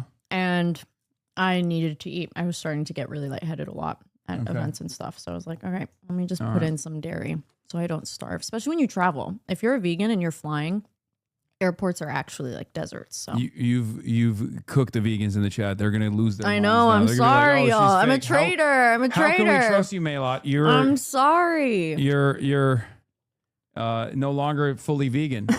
Downside Until of the campaign is over. Okay. And then one of your policies is to make sure that it's only vegan food For everybody, yeah. Vegan food for everybody. No more meat. no more meat. It's over. Sorry, everybody. This is the real Green New Deal. They were saying like AOC is going to take your burgers away, but Maylot's going to take your, okay, we should stop writing all the we Oppo should for my stop writing for my all ops. the Oppo, Yeah, let's not. Oppo ads. But yeah, Maylot Quiros is a Tigrayan American attorney, PhD student, and barista mounting an insurgent campaign in Colorado's 1st congressional district against the 15-term Democratic incumbent Diana DeGette, who has held the seat since 1997. How old were you in 1997, if you don't mind me asking? I wasn't alive. You were? Well, at least when she got elected, I wasn't alive. Okay. The year before Maylot's family immigrated from Ethiopia to America, Maylot was famously fired from one of America's largest law firms in 2023 for refusing to take down a letter defending student protesters and criticizing Israel's genocide in Gaza, which advocated for a one-state solution. This principled stand led her to run for Congress, where she's become a part of a new wave of anti-war candidates endorsed by the Sunrise Movement and also Justice Democrats. Born in Addis Ababa and raised in Colorado, she's running an avowedly Democratic Socialist campaign centered on Medicare for all, housing first, universal child care, and an arms embargo on Israel. While rejecting corporate PAC money, she shocked Colorado Democrats by decisively winning the district assembly. But a real test is whether that insurgent energy can scale to the primary election on June 30th. Thank you so much for being here. Very excited to have you here. Thank you for having me. What are your chances looking like by your estimation? I mean, it's so unpredictable when you're doing something that no challenger's ever gotten as far as we have in the last 30 years that she's been in office, and has mounted this much of a challenge against her. And it's really just going to be a matter of making sure everybody in Denver knows that I'm even running and what I'm running for, because it resonates with a lot of Denverites. In fact, Denverites prefer socialism to capitalism. I think it's like 52-48. Wow. So, yeah. Mm-hmm. Okay. So it's right. Denverites are ready. We have universal pre-K. We have term limits. We have publicly financed elections. They care about all of these things. But when you're running as a first-time candidate against a 30-year incumbent, what you're up against is name ID, basically. So that's what we're trying to do. Well, this will certainly help your name recognition. But I think so. Let's get started. This small little podcast, you know. So you graduated law school in 2022. Yeah. You started working at Sidley Austin and got fired a year later in 2023 for writing a letter, as we talked about, expressing solidarity with Palestine. You've mentioned that hundreds of other lawyers have reached out saying they wished they could speak up but couldn't risk losing their health insurance. Walk me through what exactly happened and how you believe your commitment to Medicare for All ties into your experience losing your career. Yeah. I wrote the article because after October 7th, it felt like there were very different responses to what had happened. And, everybody remembers, right? Being on social media, seeing like some of the ways people were talking about Palestinians at the time. But I remember being on LinkedIn and like seeing other lawyers just like celebrating what they were seeing in Palestine, the leveling of Gaza and the, just complete destruction. And I was like, what is missing from this conversation where I could look at this as, an inevitable consequence of apartheid, of occupation, decades of occupation, and somebody else could look at what Israel's response was and say, no, that's what we need to do. They need to be leveled. This is too much of a unique evil. So I wrote that article trying to add in some of the context that I think was missing for some folks. And that didn't land very well with people. And after I was asked to take it down, I said no. And then it was about 24 hours after that I got fired. And hundreds of lawyers had messaged me and were like, I wish I could speak up, but I just found out I'm pregnant and I can't afford to not have my child care. Someone's husband just lost his job. They couldn't afford to lose the health care that she had for the whole family. And I realized very quickly that all of these jobs that we have are dangling our most basic needs over us and preventing people from being able to hold our government accountable for these actions, for these behaviors. And if we had our basic needs guaranteed separate from our jobs, people would be able to participate in democracy in a much more meaningful way, hold their elected officials accountable, hold power accountable here and abroad. And then you're like, well, that's the point. The point is to suppress that dissent. And so, yeah. This was they found the Denver study by the Colorado Polling Institute, Chatters did, that say a bare majority of voters say things in Denver are headed in the right direction, but 41% saying that it's not headed in the wrong direction, in the total wrong track. And on page 46 here, let's see if I can get to it from here. I'm going to scroll all the way down. In Denver, 52% say they're for socialism and only 48% say they're for capitalism. So I think it's time that Denver gets more responsive politics and maybe more radical. I guess, which is It's not the majority. radical. It's not radical, right? It's not radical. At that point, it's not considered radical. It's considered radical by the party, unfortunately. But yeah, how did your parents feel when you lost your job for speaking out? Were they like, "What the hell are you doing? Well, why did we put you through law school? What's wrong with you?" Well, and that's exactly why I called my parents before I posted the article. Like, I didn't think everybody was going to receive this letter well, right? I knew I was going to piss some people off, and specifically because I had been working towards, for what, like a decade to become a lawyer up until that point. And I don't know, my dad's the whole point of coming here and immigrating was so that I would have choices in a way that he didn't. And he was like, "You're speaking out on genocide." And that's something that we witnessed ourselves in Ethiopia with the civil war that happened a few years ago. And, you know, to not speak out when I have the privilege to, like, I didn't have kids, I didn't have a partner. I knew I'd be able to go back home if I really needed to and figure out my next steps in a way that a lot of people couldn't. And it felt like, you know, I had a responsibility to say something in that moment. Yeah. So in November 2023, you wrote an article called "The Paradox of Inclusivity, Diversity, Equity, and the Suppression of Dissent," in which you draw parallels between the horrors of the Tigray genocide that affected much of your own family. Don't look at the questions. It's right there. You're cheating. You're cheating. Don't look at the questions. That's cheating. Okay. I'll look somewhere else. Yeah. I'll eat my chips. Of the Tigray genocide that affected much of your own family, with Israel's then looming genocide of the Palestinians. With the privilege of hindsight, how do you view the shared struggle between the Tigray, the Palestinians, and even the indigenous Americans in your home district who have all fallen victim to imperial conquest? Yeah, I mean, that was largely why I wrote it in the first place. I remember like being 12 years old and doing some kind of project in social studies, and I saw that map of 1946 and then the UN partition and then, you know, up to 2008. I'm like, this is colonialism. Like, it's pretty clear cut, pretty obvious. But seeing so many other people have a completely different perspective looking at it, and I'm like, what? I don't understand where the disconnect is here, especially when I was seeing a lot of, you know, the rhetoric from Netanyahu, from different members of the administration, that were almost identical to the things that I heard the Ethiopian government saying against the Tigrayan people during the war. And then drawing those parallels to all the other atrocities we've seen in the world, whether we're talking about the Rwandan genocide, whether we're talking about the Holocaust, whether we're talking about the Native American genocide, like the tactics that are used are constantly replicated.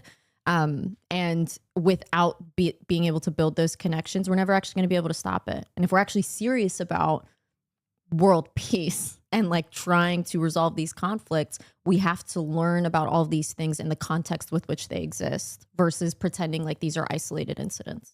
Yeah. So a few weeks ago, you pulled off a shocking upset in a district where no Republicans won since 1970, D+29. The political machine assumed incumbent. Diane DeGette was untouchable. I mean, 1997.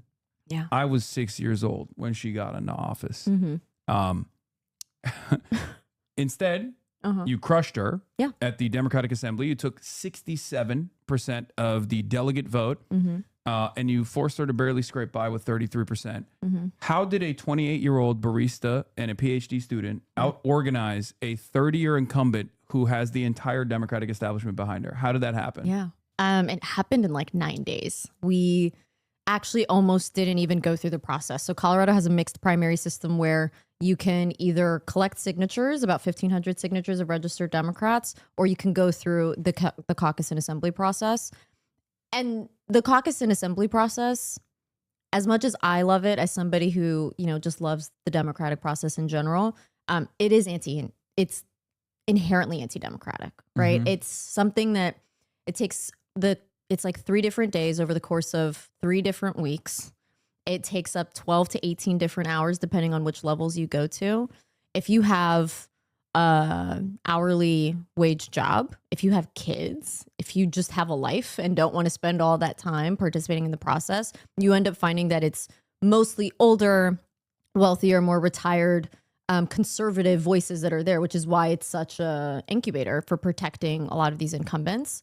So we weren't going to do it, but we were collecting signatures to get on the ballot, and all these people were saying, I'm going to go caucus, and I want to go caucus for you. And so we walked in, and I would say we probably already had like 50% of the room. But we were at South High School, which is where she went to high school. And there were a lot of people in the room that were her former classmates, friends of hers that I'd spoken with.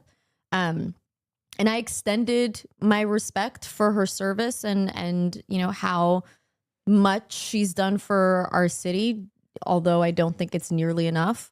And then when she came on, she like called me a liar for calling out the fact that she literally only takes corporate PAC money almost. And that didn't resonate with a lot of people. Even classmates of hers were like, that was not cool of her. And so then I think that's what got us the extra bump there too. Wow. Yeah. Do you ever wonder what is the reason why people still hold on to their firm grip of power after decades? Ego, without question. I sincerely think most of these incumbents think no one could do this better than they could by virtue of the time that they spent there. Like the experience, the institutional knowledge of it is, you can't give that up in order to be productive. And I'm like, no, I actually think that's exactly why you're bad at your job now. Like that's the thing. Institutional rot that sets in after decades and decades of doing this, which is supposed to be the opposite, right? You're supposed to be a more experienced legislator. And yet, I think year over year, and this is something that I talk to other politicians about as well, that like when you spend a good deal of time in DC, you realize that you have to make strategic choices. And a lot of those strategic choices are actually concessions that you're making to corporate interests in general. And especially if you're, you know, somewhat lazy. I'm not saying that she is or was, but it's the system is very turnkey. You have lobbyists that come to your office and say, look, not only will we give money to your campaigns so your seat is safe all the time, but we will also write the legislation for you. You don't want to read through all the paperwork. Well, you're a lawyer. Do you like reading through the paperwork? I do. Okay. I do. No, I tell people that all the time. I say this has nothing to do with the Congresswoman as a person or her character. This is a systemic issue where we've created this campaign finance structure where you have 2 years and you have this broad legislative agenda. You're not going to get it done in 2 years. So your number one priority is to get reelected. The best way you're going to get reelected is by outspending your opponent. The fastest way to fundraise without taking your eyes off of your legislative agenda is to go to the corporations and the wealthiest donors, get it done, and then keep it pushing without keeping in mind the influence, whether you see it or not consciously. It's there and it plays into your legislation. It plays into the relationships that you build while you're there, and you slowly become more corrupt and embedded into this, like you said, institutional rot. So one of those big corporate donors for your opponent, Diane DeGette, is AIPAC. Although she stopped openly taking AIPAC money in 2022, her number one career donor is a firm chaired by a former AIPAC vice president. She's refused to sign on to the Block the Bombs bill, and she's voted in favor of Republican resolutions to continue supporting Israel's right to exist in its current form as an ethno-state. How do you believe your opponent accepting corporate PAC money influences her votes? And how do you differ on your stance with respect to U.S. aid to Israel between you and Diane DeGette? Well, for one, I don't take corporate PAC money. I never will take corporate PAC money. And when it comes to aid to Israel, Israel as it exists today is an ethno-state that is engaging in occupation and apartheid of the Palestinian people. There is no justification for our taxpayer dollars supporting the ethnocracy that exists in Israel today. And until we see a secular, truly democratic state, right? We hear them say they're the only democracy in the Middle East. And it's like, that's just not true. When you have it in your constitution that the only group of people that have the right to self-determination are Israeli Jewish people, that's not a democracy. And so for our taxpayer dollars to be co-signing that is ridiculous. Yeah. It's supposed to be a cherished position amongst liberal internationalists, like the humanitarian position, and yet many liberals fall short of that. So let me ask you. Yeah. Do you believe the U.S. should provide Israel with defensive weapons? No. Okay. A weapon is a weapon. It's interesting. Okay. It's good. I mean, I agree with it, but I feel like it's quite the controversial position for some weird reason. Okay. Do you believe in not only an arms embargo on Israel, which I assume you're in agreement with an arms embargo. You mentioned it. Do you believe in also implementing some semblance of accountability measures against Israel for the war crimes that it's engaged in and for the genocide of the Palestinian people? Yeah, absolutely. I mean, there are literal warrants out right now for Netanyahu's arrest, right? Like the only reason violence continues in the cycle that it often does is because there rarely ever is accountability for the perpetrators of that violence. And in order for there to be true resolution to what's happening right now, the people that perpetrated this have to be held accountable. Yeah. By the way, some chatters are giving us open secrets FEC filing information. Diana gets Q1 2026 FEC filing shows $340,621 in total itemized contributions. PACs and committees account for $245,765, or 72.2% of all itemized money. Individuals, on the other hand, have contributed 27.8% at $94,000. You have 100% of all of your contributions coming from. We have a couple of unions that have donated as well, but yeah. You're in the pocket of big unions, you're saying? Yes. You're big admitting unions, it right here. Big unions. We love labor. Okay. And another thing, I don't know if it would count for the most recent filing, but we know also that less than 4% of her donors are grassroots donors, less than $200. Yeah. So it's mostly wealthier individuals that are donating to the our PAC campaign. money concentrates heavily in two sectors for your opponent: healthcare and pharma companies, and healthcare professional associations. Combined, healthcare connected PACs account for $106,500, representing 43% of all PAC contributions and roughly a third of everything to get raised this quarter. Do you feel like that impacts her decision on issues such as Medicare for all?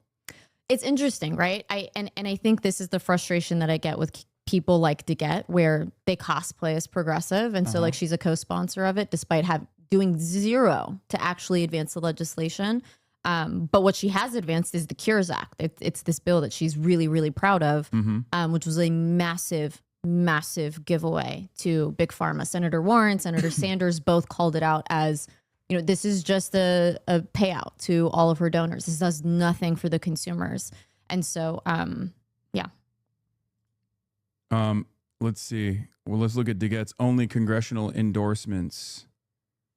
Wait, hold on. How am I going to find this? This is tough. This is insane. What is this website? This is votehub.com 2026 endorsements. A fan in the stream, Andrew of episode 1, Notoriety, says, I'm a Colorado nurse who lives in Jefferson County and works in Aurora, but will she promise Denver County to get better food like Aurora has? In parentheses, most important. Aurora is much more diverse than Denver is. Therefore, it has so much really unique food.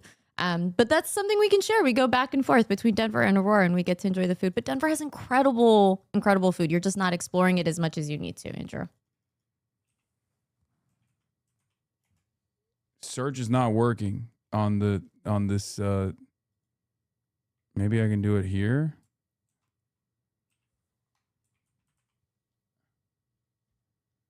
Is that showing up? Oh, here it is. Oh, damn. Oh, that's not true. Diane DeGette endorsements. It might be past endorsements. Maybe. Is Diane DeGette a part of the Congressional Progressive Caucus? She is. Okay. Yeah. But she refused to sign on to block the bomb. Yeah. In fact, It's very interesting. Yeah. She specifically called it. She's called it out. She's not a fan of the bill. Okay. Are these might be old endorsements potentially? Yeah, because we know for a fact she hasn't been endorsed individually by any of these people, but she has gotten the Progressive Caucus endorsement. Oh, she did get the Progressive Caucus endorsement this time around as well. This time around, yeah. In spite of her reluctance to sign on to block the bombs. That's good. That's for me to remember when I have a conversation with Greg Kazar. Anyway, that's a totally separate thing. So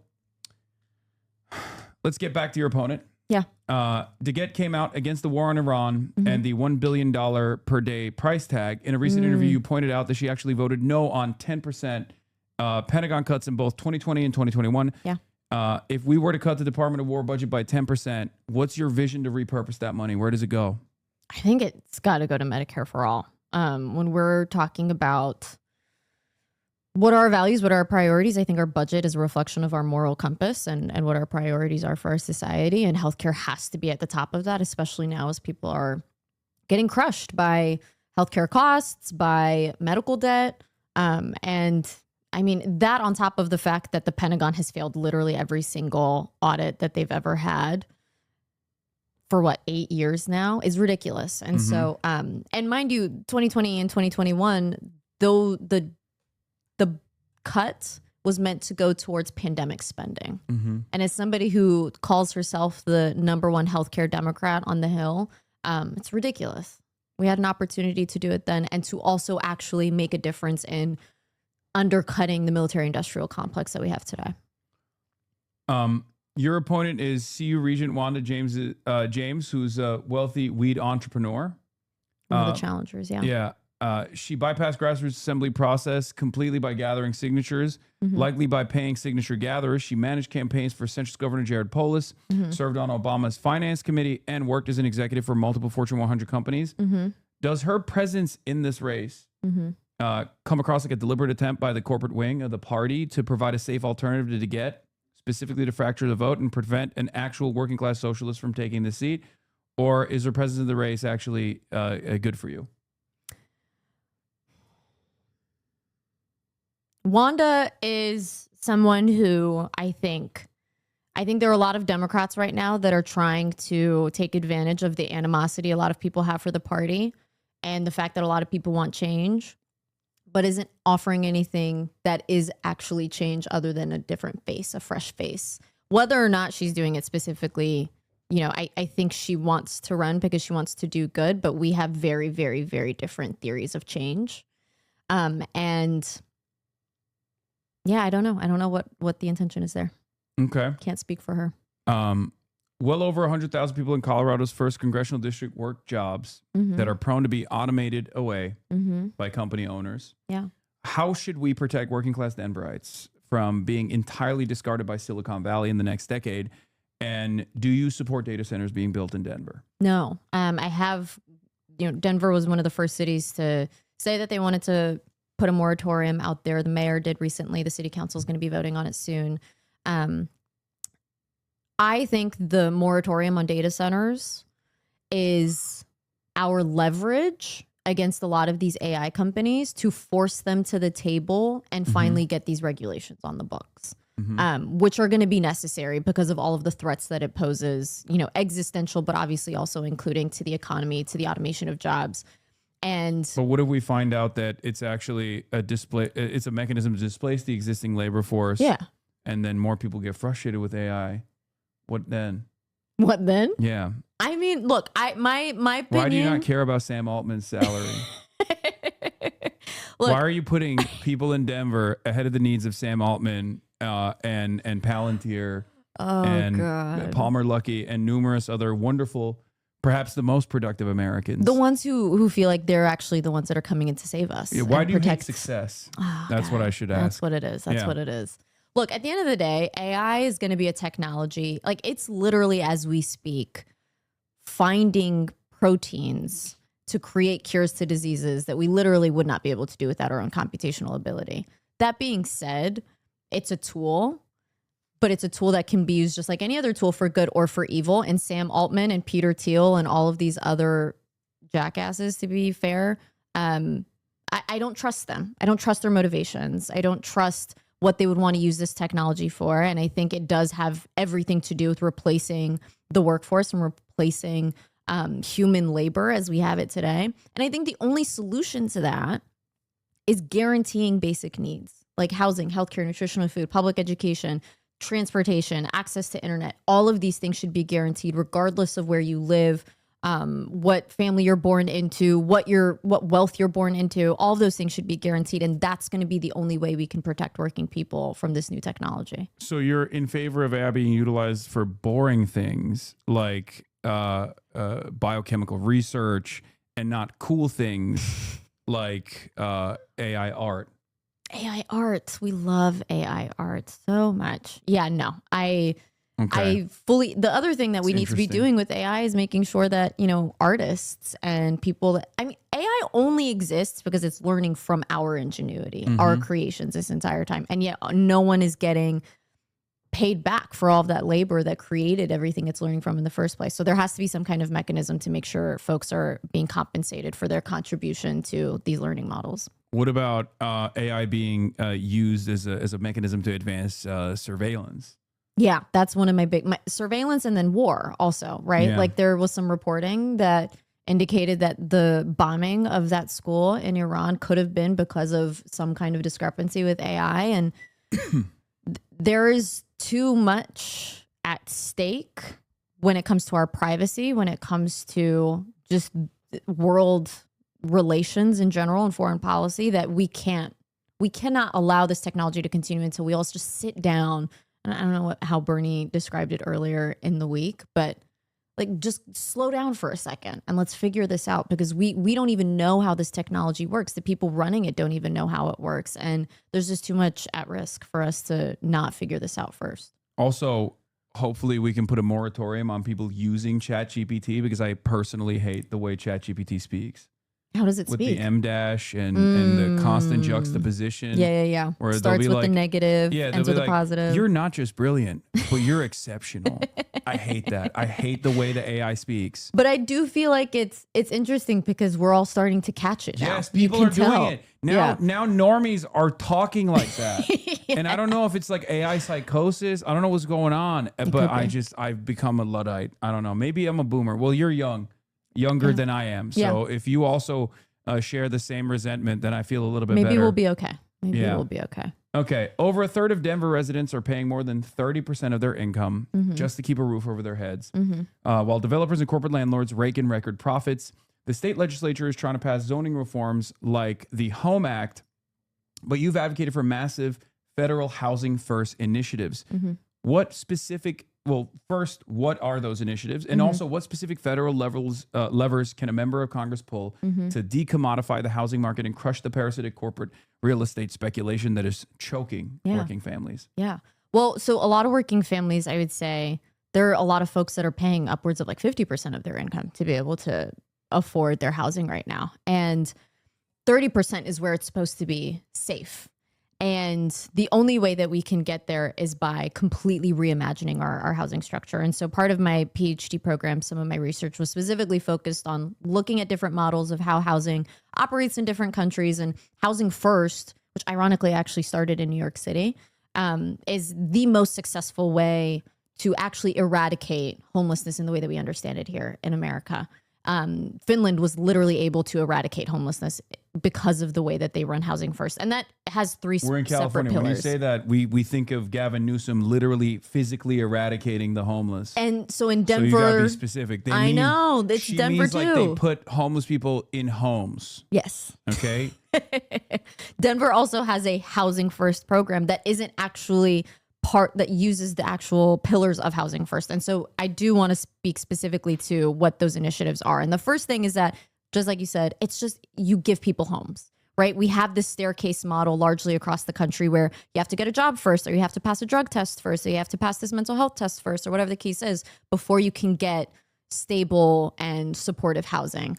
And that's just not how it works, right? Pragmatically speaking, biologically speaking, housing and shelter is a basic need for which you can build everything else on top of. And so that has to be the first pillar. The second pillar is that we just have a deficit in affordable housing, period. We just need to build more affordable housing. And there are a lot of folks that, the abundance bros and all those conversations they're about gonna what come that. after you.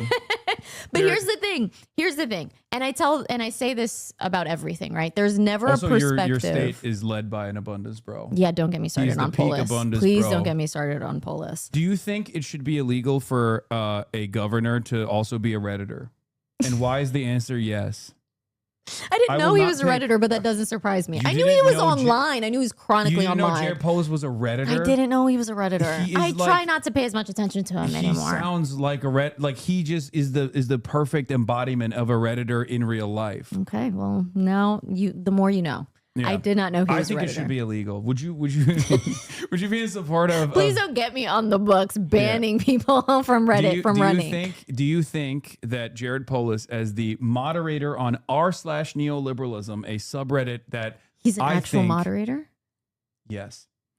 That I think should be made illegal. Would you be in support of banning Jared Polis's Reddit account if you were to get to Congress? Oh my God. By the time I get to Congress, he'll be out. So I'm gonna take that divine timing there. What was it? He also was like, I really like RFK Jr. Yes. What the fuck No, that was was that? insane. It was out of nowhere. It was a random tweet. And he was just like, I actually think he's got some good ideas. I think it'll be fine. And then everyone descended on him and he like came back with some kind of explanation. But it was ludicrous. That's what he does. Why is he like that? I What's don't know. wrong with I think him? he's a reactionary sometimes, but he's an interesting. I mean, he's a centimillionaire. He has vetoed multiple times the Worker Protection Act because Colorado is one of the few states that requires a second vote in order to be able to unionize. And he's vetoed that multiple times. He vetoed a bill that would have banned, rigging prices algorithmically for rent. He's just not. He's not a very friendly guy for labor. Is this his Reddit? Yeah. So I don't think he mods r/neoliberal any longer, Okay. but he used to be. Yes. It sounds like someone else beat you to the punch and getting him banned from doing it. Yeah. No. See, you could have just taken ownership of that. Yeah. He's no longer a mod at r/neoliberal, which is unfortunate. Anyway. Okay. Yeah. What's up with Jared Polis? I don't understand. I mean, he's a libertarian. He's an interesting figure, though. On the one hand, because he's a libertarian, he's like he also is like very pro-immigration. Yeah. And like Colorado has become like this safe haven in some respects as well. Right? There's some interesting initiatives Denver that are being utilized in big there too, Denver. yeah. As far Our as mayor's really strong, I would say, when it comes to Yeah. welcoming immigrants and making sure it's a sanctuary city. Jared Polis unironically responds in r/Denver circle jerk. Jesus. That's incredible. Oh my gosh. He is a chronically online. There's a local podcast that had an episode talking about his online history. I mean, it goes back. Why do you think years. his posts keep getting banned by moderators? I could I'm not seeing a tell lot you. of posts where he's just like, oh, there it is. r/neoliberal. One of the biggest self-inflicted wounds in American history is nearly upon us. Tariffs. Most people, I mean, I don't even disagree. Although I am in favor of trade protectionism when there is trade to be protected. I think the tariffs that Trump was implementing were disastrous. I do think it's really funny that this is probably the thing that he is the most concerned with, though. Because this is like ideologically a nightmare for guys like Jared Polis. 100%. Okay. Goodness Stop stalking Reddit bros trying to explain housing models. I know. Yeah. Okay, yeah. Let's talk about housing. Because housing is, I think housing is my number one thing. Yeah. Because it's the foundation for literally everything. Yeah, let's talk more about housing. So I do feel like a lot of people, even like the most progressive congresspersons in general, I think fall short of what's necessary, what needs to be done when it comes to housing in this country. Yeah. Are you in favor of moving towards a model where we don't see housing as a speculative asset, but more so just shelter to live in? Yeah. I think the only way we do that is with massive, massive federal investment. You're going to give Jared Polis an aneurysm with that take. Jared Polis will be out of office by the time we win this election. He's going to write a lot of posts on our 100% he will. But at the end of the day, the fact of the matter is the data is on our side, which is that the most effective way to address the housing problem is to just give people housing and to make sure that we are requiring a steady supply of affordable housing for every single locale, which I think is at the very least 30% of housing, while also still providing social housing to anybody who needs it. And that just requires a lot of federal investment. The thing about housing is that it's one of the only things we've not gotten more productive at building in like the last 6 decades or so. And when you're not getting better at building it or faster at building it, but the costs continue to rise for the stuff, the materials, the labor, that's where you're starting to see it becoming even more expensive outside of just the fact that we do use housing as an investment vehicle as well. Yeah. And so removing all of the things that allow that to be a commodity rather than a basic need as it should be is going to be part of that. And again, it's just going to be massive federal investment. And I think that's the responsibility of government. Okay. Moving away from housing, let's talk about another issue that's impacted Denver, Colorado, but all around the country, ICE. Yeah. ICE is a violent paramilitary force and it's ripping families apart, shipping detainees to faraway lands like Sikot and also Congo as well. Your father came to this country through the diversity visa lottery, which Trump has tried to gut. He has gutted. Has gutted and brought you here as an infant in 1998. What's your vision for abolishing ICE? Yeah. I mean, it's just that we abolish ICE. This is an agency that started in 2003. We had immigration enforcement before ICE existed. We'll have it after it exists. But the thing that I don't think we talk enough about is also what that reform is going to look like. Abolishing ICE is just one step, right? Democrats have been in power multiple times over the last few decades and did nothing to address the immigration reform that we actually ICE need. Expenditures, increase spending. Exactly. Yeah. And so I think there has to be an immediate pathway for every single undocumented immigrant that's here in this country today that does not require them to shell out thousands of dollars to go through the process, for it to take decades at a time to be able to get to citizenship, an immediate pathway to citizenship, and then just reallocating those resources where they need to be, right? Whether that's more immigration judges, whether that's more people that can go through the caseloads, it's not nearly as efficient as it should be. And we're just creating the conditions for the problems that we're seeing right now that they're trying to solve with ICE. This is a resource issue at the end of the day, and also a values issue. Like what kind of a country do we want to be? I want to be the kind of country where my dad was really proud and excited to immigrate to this country to be able to build a new life. Yeah.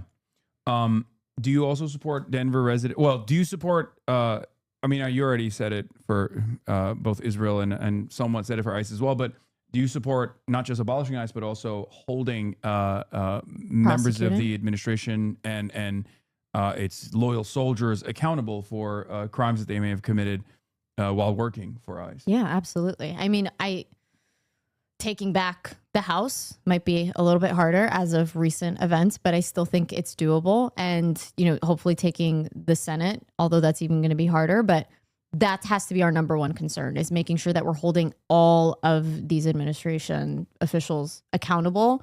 And especially with ICE, prosecuting every single agent that infringed on people's rights, that killed literal Americans. It's absolutely ridiculous that we're allowing this to happen in the first place. And when we take back power, that has to be our number one priority.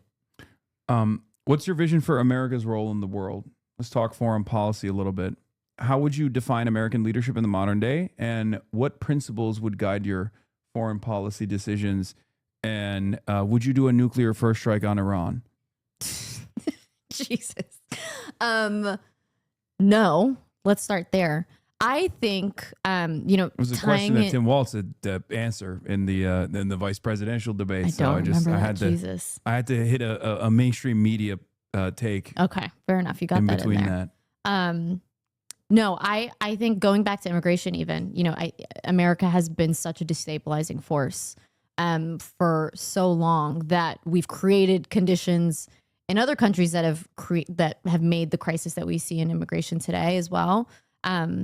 When I think about our role, so many people want America to be like the world's police, that want to be the one that's like in charge of doing. That's ridiculous to me. And especially when we talk about how our climate crisis, all of the endless wars that we've been dragged into, all of them coming from this neoliberal perspective that I don't believe in. I really don't. And when I think about what is going to be required, not only for us to address climate change, for us to address the global economy and our role in being such an extractive and exploitative player, I think is going to require more diplomacy, more cooperation, and less of the exploitative, I think, tactics we've been using as of late.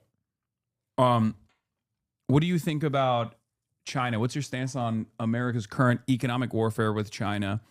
Do you feel like this is productive? Do you feel like we should be fighting harder against China, a country responsible for 30% of all of our trade? I will always lead with diplomacy first. I will always lead with cooperation first.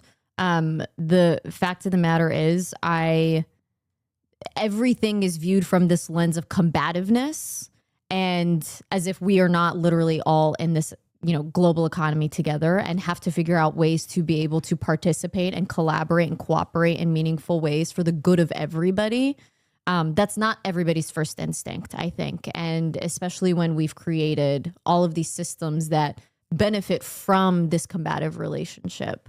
Obviously, those are big problems that are going to take big solutions. So no nuclear first strike on China either. Fuck the nukes. I'm a little bit confused because, that's the normie that's position. usually what I hear from Democrats is like, someone's got to get nuked. We have all these nuclear arms. Like, why can't we use them? Did you see that movie on Netflix? It was a movie recently that talked about what it would look like if there was a nuclear strike, I think on like Chicago. And like the whole point of it was to say, this is actually kind of psychotic that we are living in these conditions where at any minute we could go into some kind of nuclear war and apocalypse. And so no. See that you're not a fan of the Fallout series. I haven't seen that. I've both gotten on Amazon told to and watch also it. the video game that came before it, which shows a very cool perspective of what would look like, what it would look like if nukes did drop. Also, that was against China. So I'm just saying, you think it's bad, but what if you can have a Fallout universe style situation? That might be maybe worth the trade-off. I don't know. Okay. All right. Good to know. In 2024, the IMF effectively devalued Ethiopia's currency by 30%. It liberalized the foreign exchange market. Here, I'm going to pull it up right here.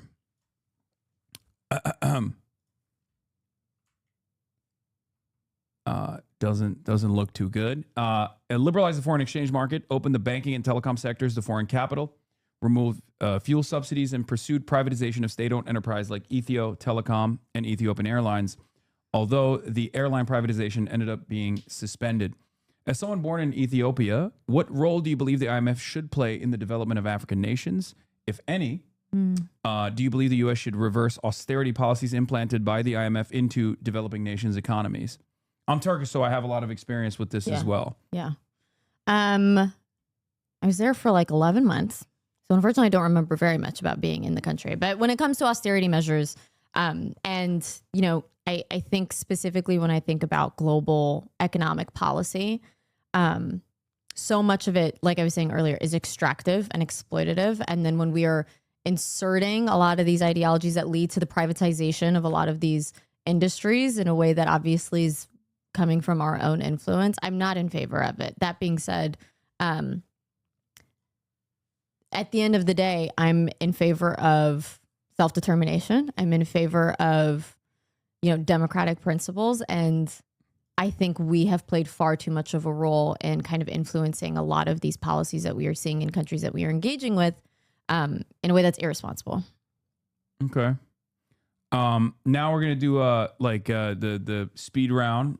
Two things I always ask candidates is the Zoran method. Zoran famously came out with 5 key policies, like 5 main policy proposals that he wanted to be defined by, and it was very successful for his candidacy. What are your 5 main policy proposals? Medicare for all, housing first, universal child care, abolishing ICE, and more than anything, the thing that I'm the most focused on is publicly financed elections. Okay. Yeah. Wow. That's cool. All right. Now we're going to do rapid fire. Okay. Do you support Medicare for all? Yes. Do you support universal child care? Yes. And elder care. And elder care? Mm-hmm. Okay. You know, I'm not in favor of giving boomers anything, but that's fine. You know, that's the difference between you and I guess. The abolition of ICE. Yes. The Green New Deal. Yes. National rent control. Yes. Interesting. Ending the embargo on Cuba. Yes. Ending the embargo on, ending the war in Iran. Yes. Ending aid to Israel. Yes. Sanctioning Israel. Yes. A free Palestine. Yes. All right. Well, thank you. Yeah. This was great. Yeah. And what are some of the biggest hurdles that you have to climb right now? Like Money. what do you want from this community at least? So I think the thing that I've really tried to get across for a lot of voters this cycle, not just in my district, but like in districts across the country where we're seeing so many challengers that are coming forward, is that there's a reason why all of this money gets spent in these campaigns, right? They are buying up advertisements on TV, on digital, socials, whatever, because name ID is what gets most people elected in a lot of these races. And if we want to see Democrats that are not constantly rolling over, that are not constantly failing on advancing a progressive agenda, we have to elect Democrats that are not bought and paid for by a lot of these corporations and billionaires that are perfectly happy to keep things exactly as they are because there's so much money for them to be made as things exist today. And like I was saying earlier, they're in a system right now where it's so much easier for them to go to these billionaires and these corporations to fundraise. That's not the way that I want to do this, right? Like I'm running not just because I think that we need to pass Medicare for all or housing first, but because I think these are basic human rights. And the only way we can do that is by not being in bed with these corporations. But to win, we still need money, right? We need to pay for the ads. We need to pay for the mailers. We need to pay our staff a living wage. And so the thing that I tell folks is that until we can get to publicly financed elections where we can do all kinds of things like shorten the length of campaigns, where we can create ballot access measures where you just get signatures and then everybody gets a certain amount of money. And then it's really just about an actual battle of policies and ideas instead of who knows the most rich people. Until we can get there, we have to fundamentally change the balance of power in Congress. Mm-hmm. And that's why I'm so proud to be standing alongside people like Shoykot, to be standing alongside people like Daria Lisa and Angie that are running on the exact same values. And once we can do that, then we can finally get something like publicly financed elections. Because at the end of the day, there are a lot of people now that I think are for Medicare for all, for universal child care. And it doesn't matter until we get that money and that influence out, because we're never going to have the votes that we need to get this done. And so support the candidates that you believe in, right? I think a lot of people use their vote as like gaming the system. Like I'll vote for whoever I think can win. Vote for your values. And then if you can, donate to those people, right? The fact that AOC is outraising literally every single Democrat in the country right now with an average donation of $14, that's the power of small dollar fundraising. And when you hear ideas and policies that align with your values, even $1 makes such a massive difference when you have hundreds of people coming together to do that at the same time. So that's the pitch. That's the ask, to donate to the campaign. To me, obviously, that would be really helpful, but also to candidates in your own district. If you know that there's a challenger that's running against a do-nothing, decade-long incumbent. No, this is just about you right now. We're trying to get you to we're trying to fundraise for you right now. Don't worry about the other districts. Donate to our campaign. It really would be. It's the thing that's going to make a difference in this race. We see the polling. We know people are in favor of these policies. They care about these issues that we care about, but we need to get the word out for them. So, and then also, obviously, if you have time, phone bank for us, text bank for us. We've got over 500 volunteers that are doing that. Mm-hmm. And we're so grateful to have them. And we'd love to have some more folks joining us too. Okay. And your district is a very young district as well. Yeah. One of the youngest. I feel like there's a big advantage there within the student movement as well. Mm-hmm. What are some of the endorsements that you've gotten? Yeah. So Justice Democrats, Sunrise, Denver DSA. We got the CWA union's endorsement. We have Pro Animal Future. We have the Working Families Party. We've really taken up the lane of all the progressive endorsements in this race. And I'm really, really proud to be standing in this coalition with all of them. Yeah. Okay, now we're going to watch Representative DeGette get in a heated conversation with a constituent. You are fundamentally not going to agree with me on this because you think that Palestinians deserve to live. Thank you very much. No, ma'am, that's not it.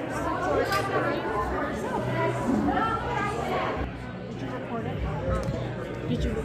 Hi. Yes, I did record it. Okay. So here I am. Hi, Diana. I'm Nicole Shea. Hi, Nicole. That was crazy. She was chasing after her. I am a delegate in Denver. I'm in 5 points. Okay. Great. Like you, I really consider myself a women's rights activist. I appreciate the work you've done. I'm just wondering, why do you keep sending money for bombs that Israel is sending to Palestine? So actually most people think that Israel should be able to defend itself with the Iron Dome, and that's what I'm talking about. But so defending themselves is different than continuing the genocide in Palestine. Correct. You're talking about different subjects, and I'm trying to ask you about the. Which, by the way, in my opinion, the idea that the way that people talk about Israel has a right to defend itself is is a insincere way. This is my opinion. An insincere way of justifying continued the continued arms sales to Israel, when what Israel deserves right now is an arms embargo because it's done a genocide, and even before Israel had done a genocide, it was still an apartheid state. At which point, an arms embargo was still perfectly valid to justify. We don't ever have a conversation about whether Russia has a right to defend itself. We would never. It would be laughable to expect a bill in Congress to send Russia, defensive weapons, as it's waging an offensive war in Ukraine, an unjustifiable war in Ukraine. So the notion that Israel still gets to go through with the memorandum of understanding and continue getting arms sales, like defensive weapons that we know are not only fungible, but also used to engage in increasingly belligerent acts against all of its other neighbors, like Lebanon right now, as Israel's currently occupying Lebanon, piece of Syrian territory Israel currently occupies, additional territory that Israel has started to occupy in Syria. All of this is done because the United States of America offers political cover and also direct military arms sales to Israel so that it can engage in these belligerent and unjustifiable war crimes.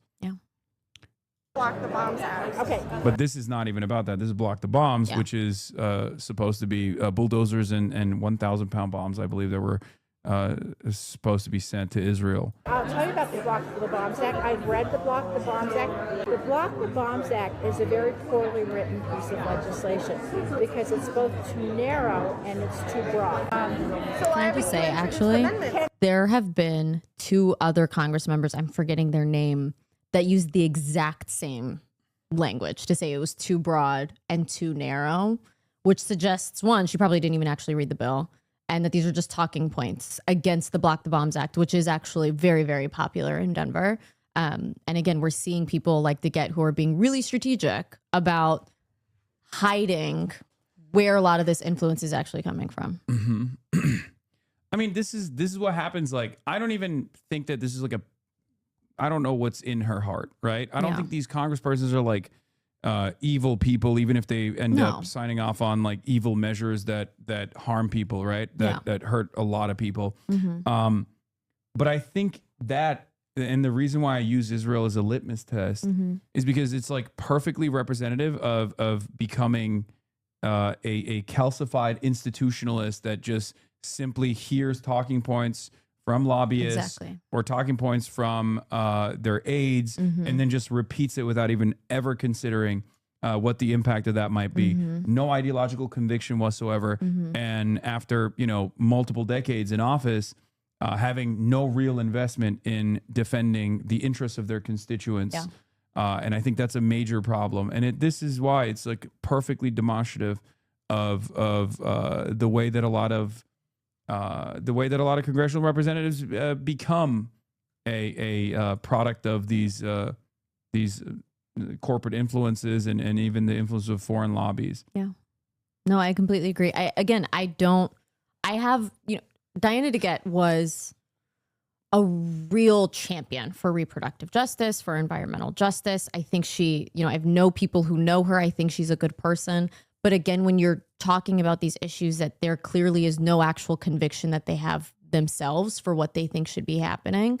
Like she says, I believe that everybody there has the right to dignity and to safety and to life, and to not have that introspection to examine what her policies and her votes have done to lead to the continued destruction and death that we're seeing in Palestine is where I think a lot of Denverites get incredibly frustrated. Yeah, I think this is a major problem with politicians in general, like with the Democratic Party currently. Yeah. And that's precisely what, like, at least I hear from a lot of voters all around the country is like they have no conviction, they have no backbone, they're feckless, they don't want to fight against the Republicans. Yeah.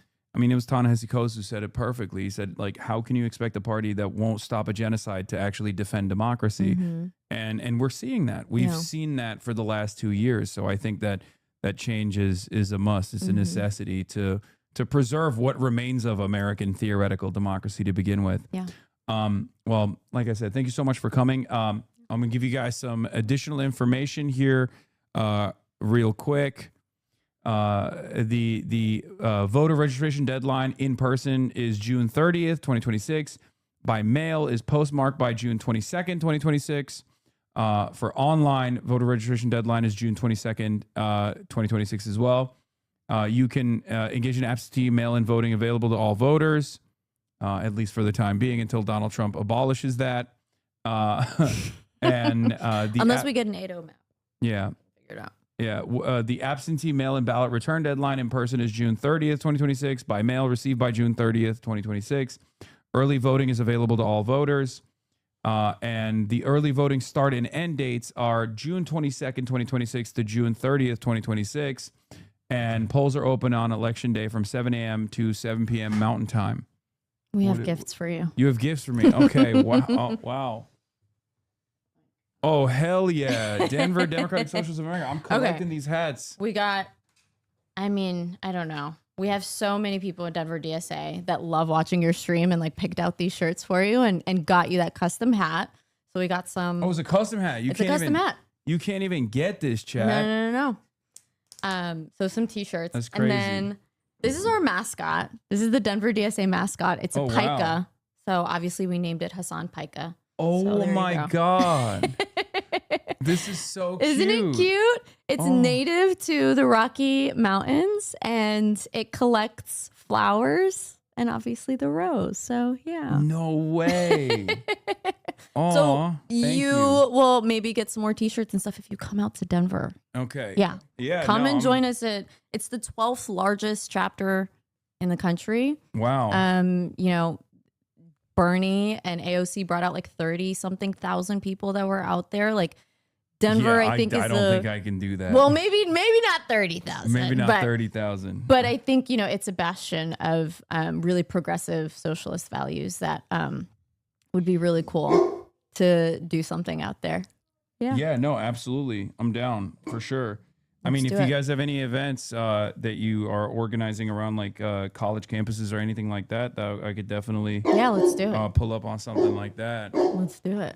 You're going to get a lot of people are going to yell at you, though. They're going to say, I'm a big meanie. I'm very vulgar and you know, just bad in general. A potty mouth, I think, is what I'm going to hear. But yeah. no, it's going to be really cool. So come out and join us. Thank you so much for having us. This was so great. cool. Thank you so and much thank you for for coming. the chips. Of course. Appreciate it. Thank you. Kai, stop barking. All right. Yeah. Milak Heroes, everybody.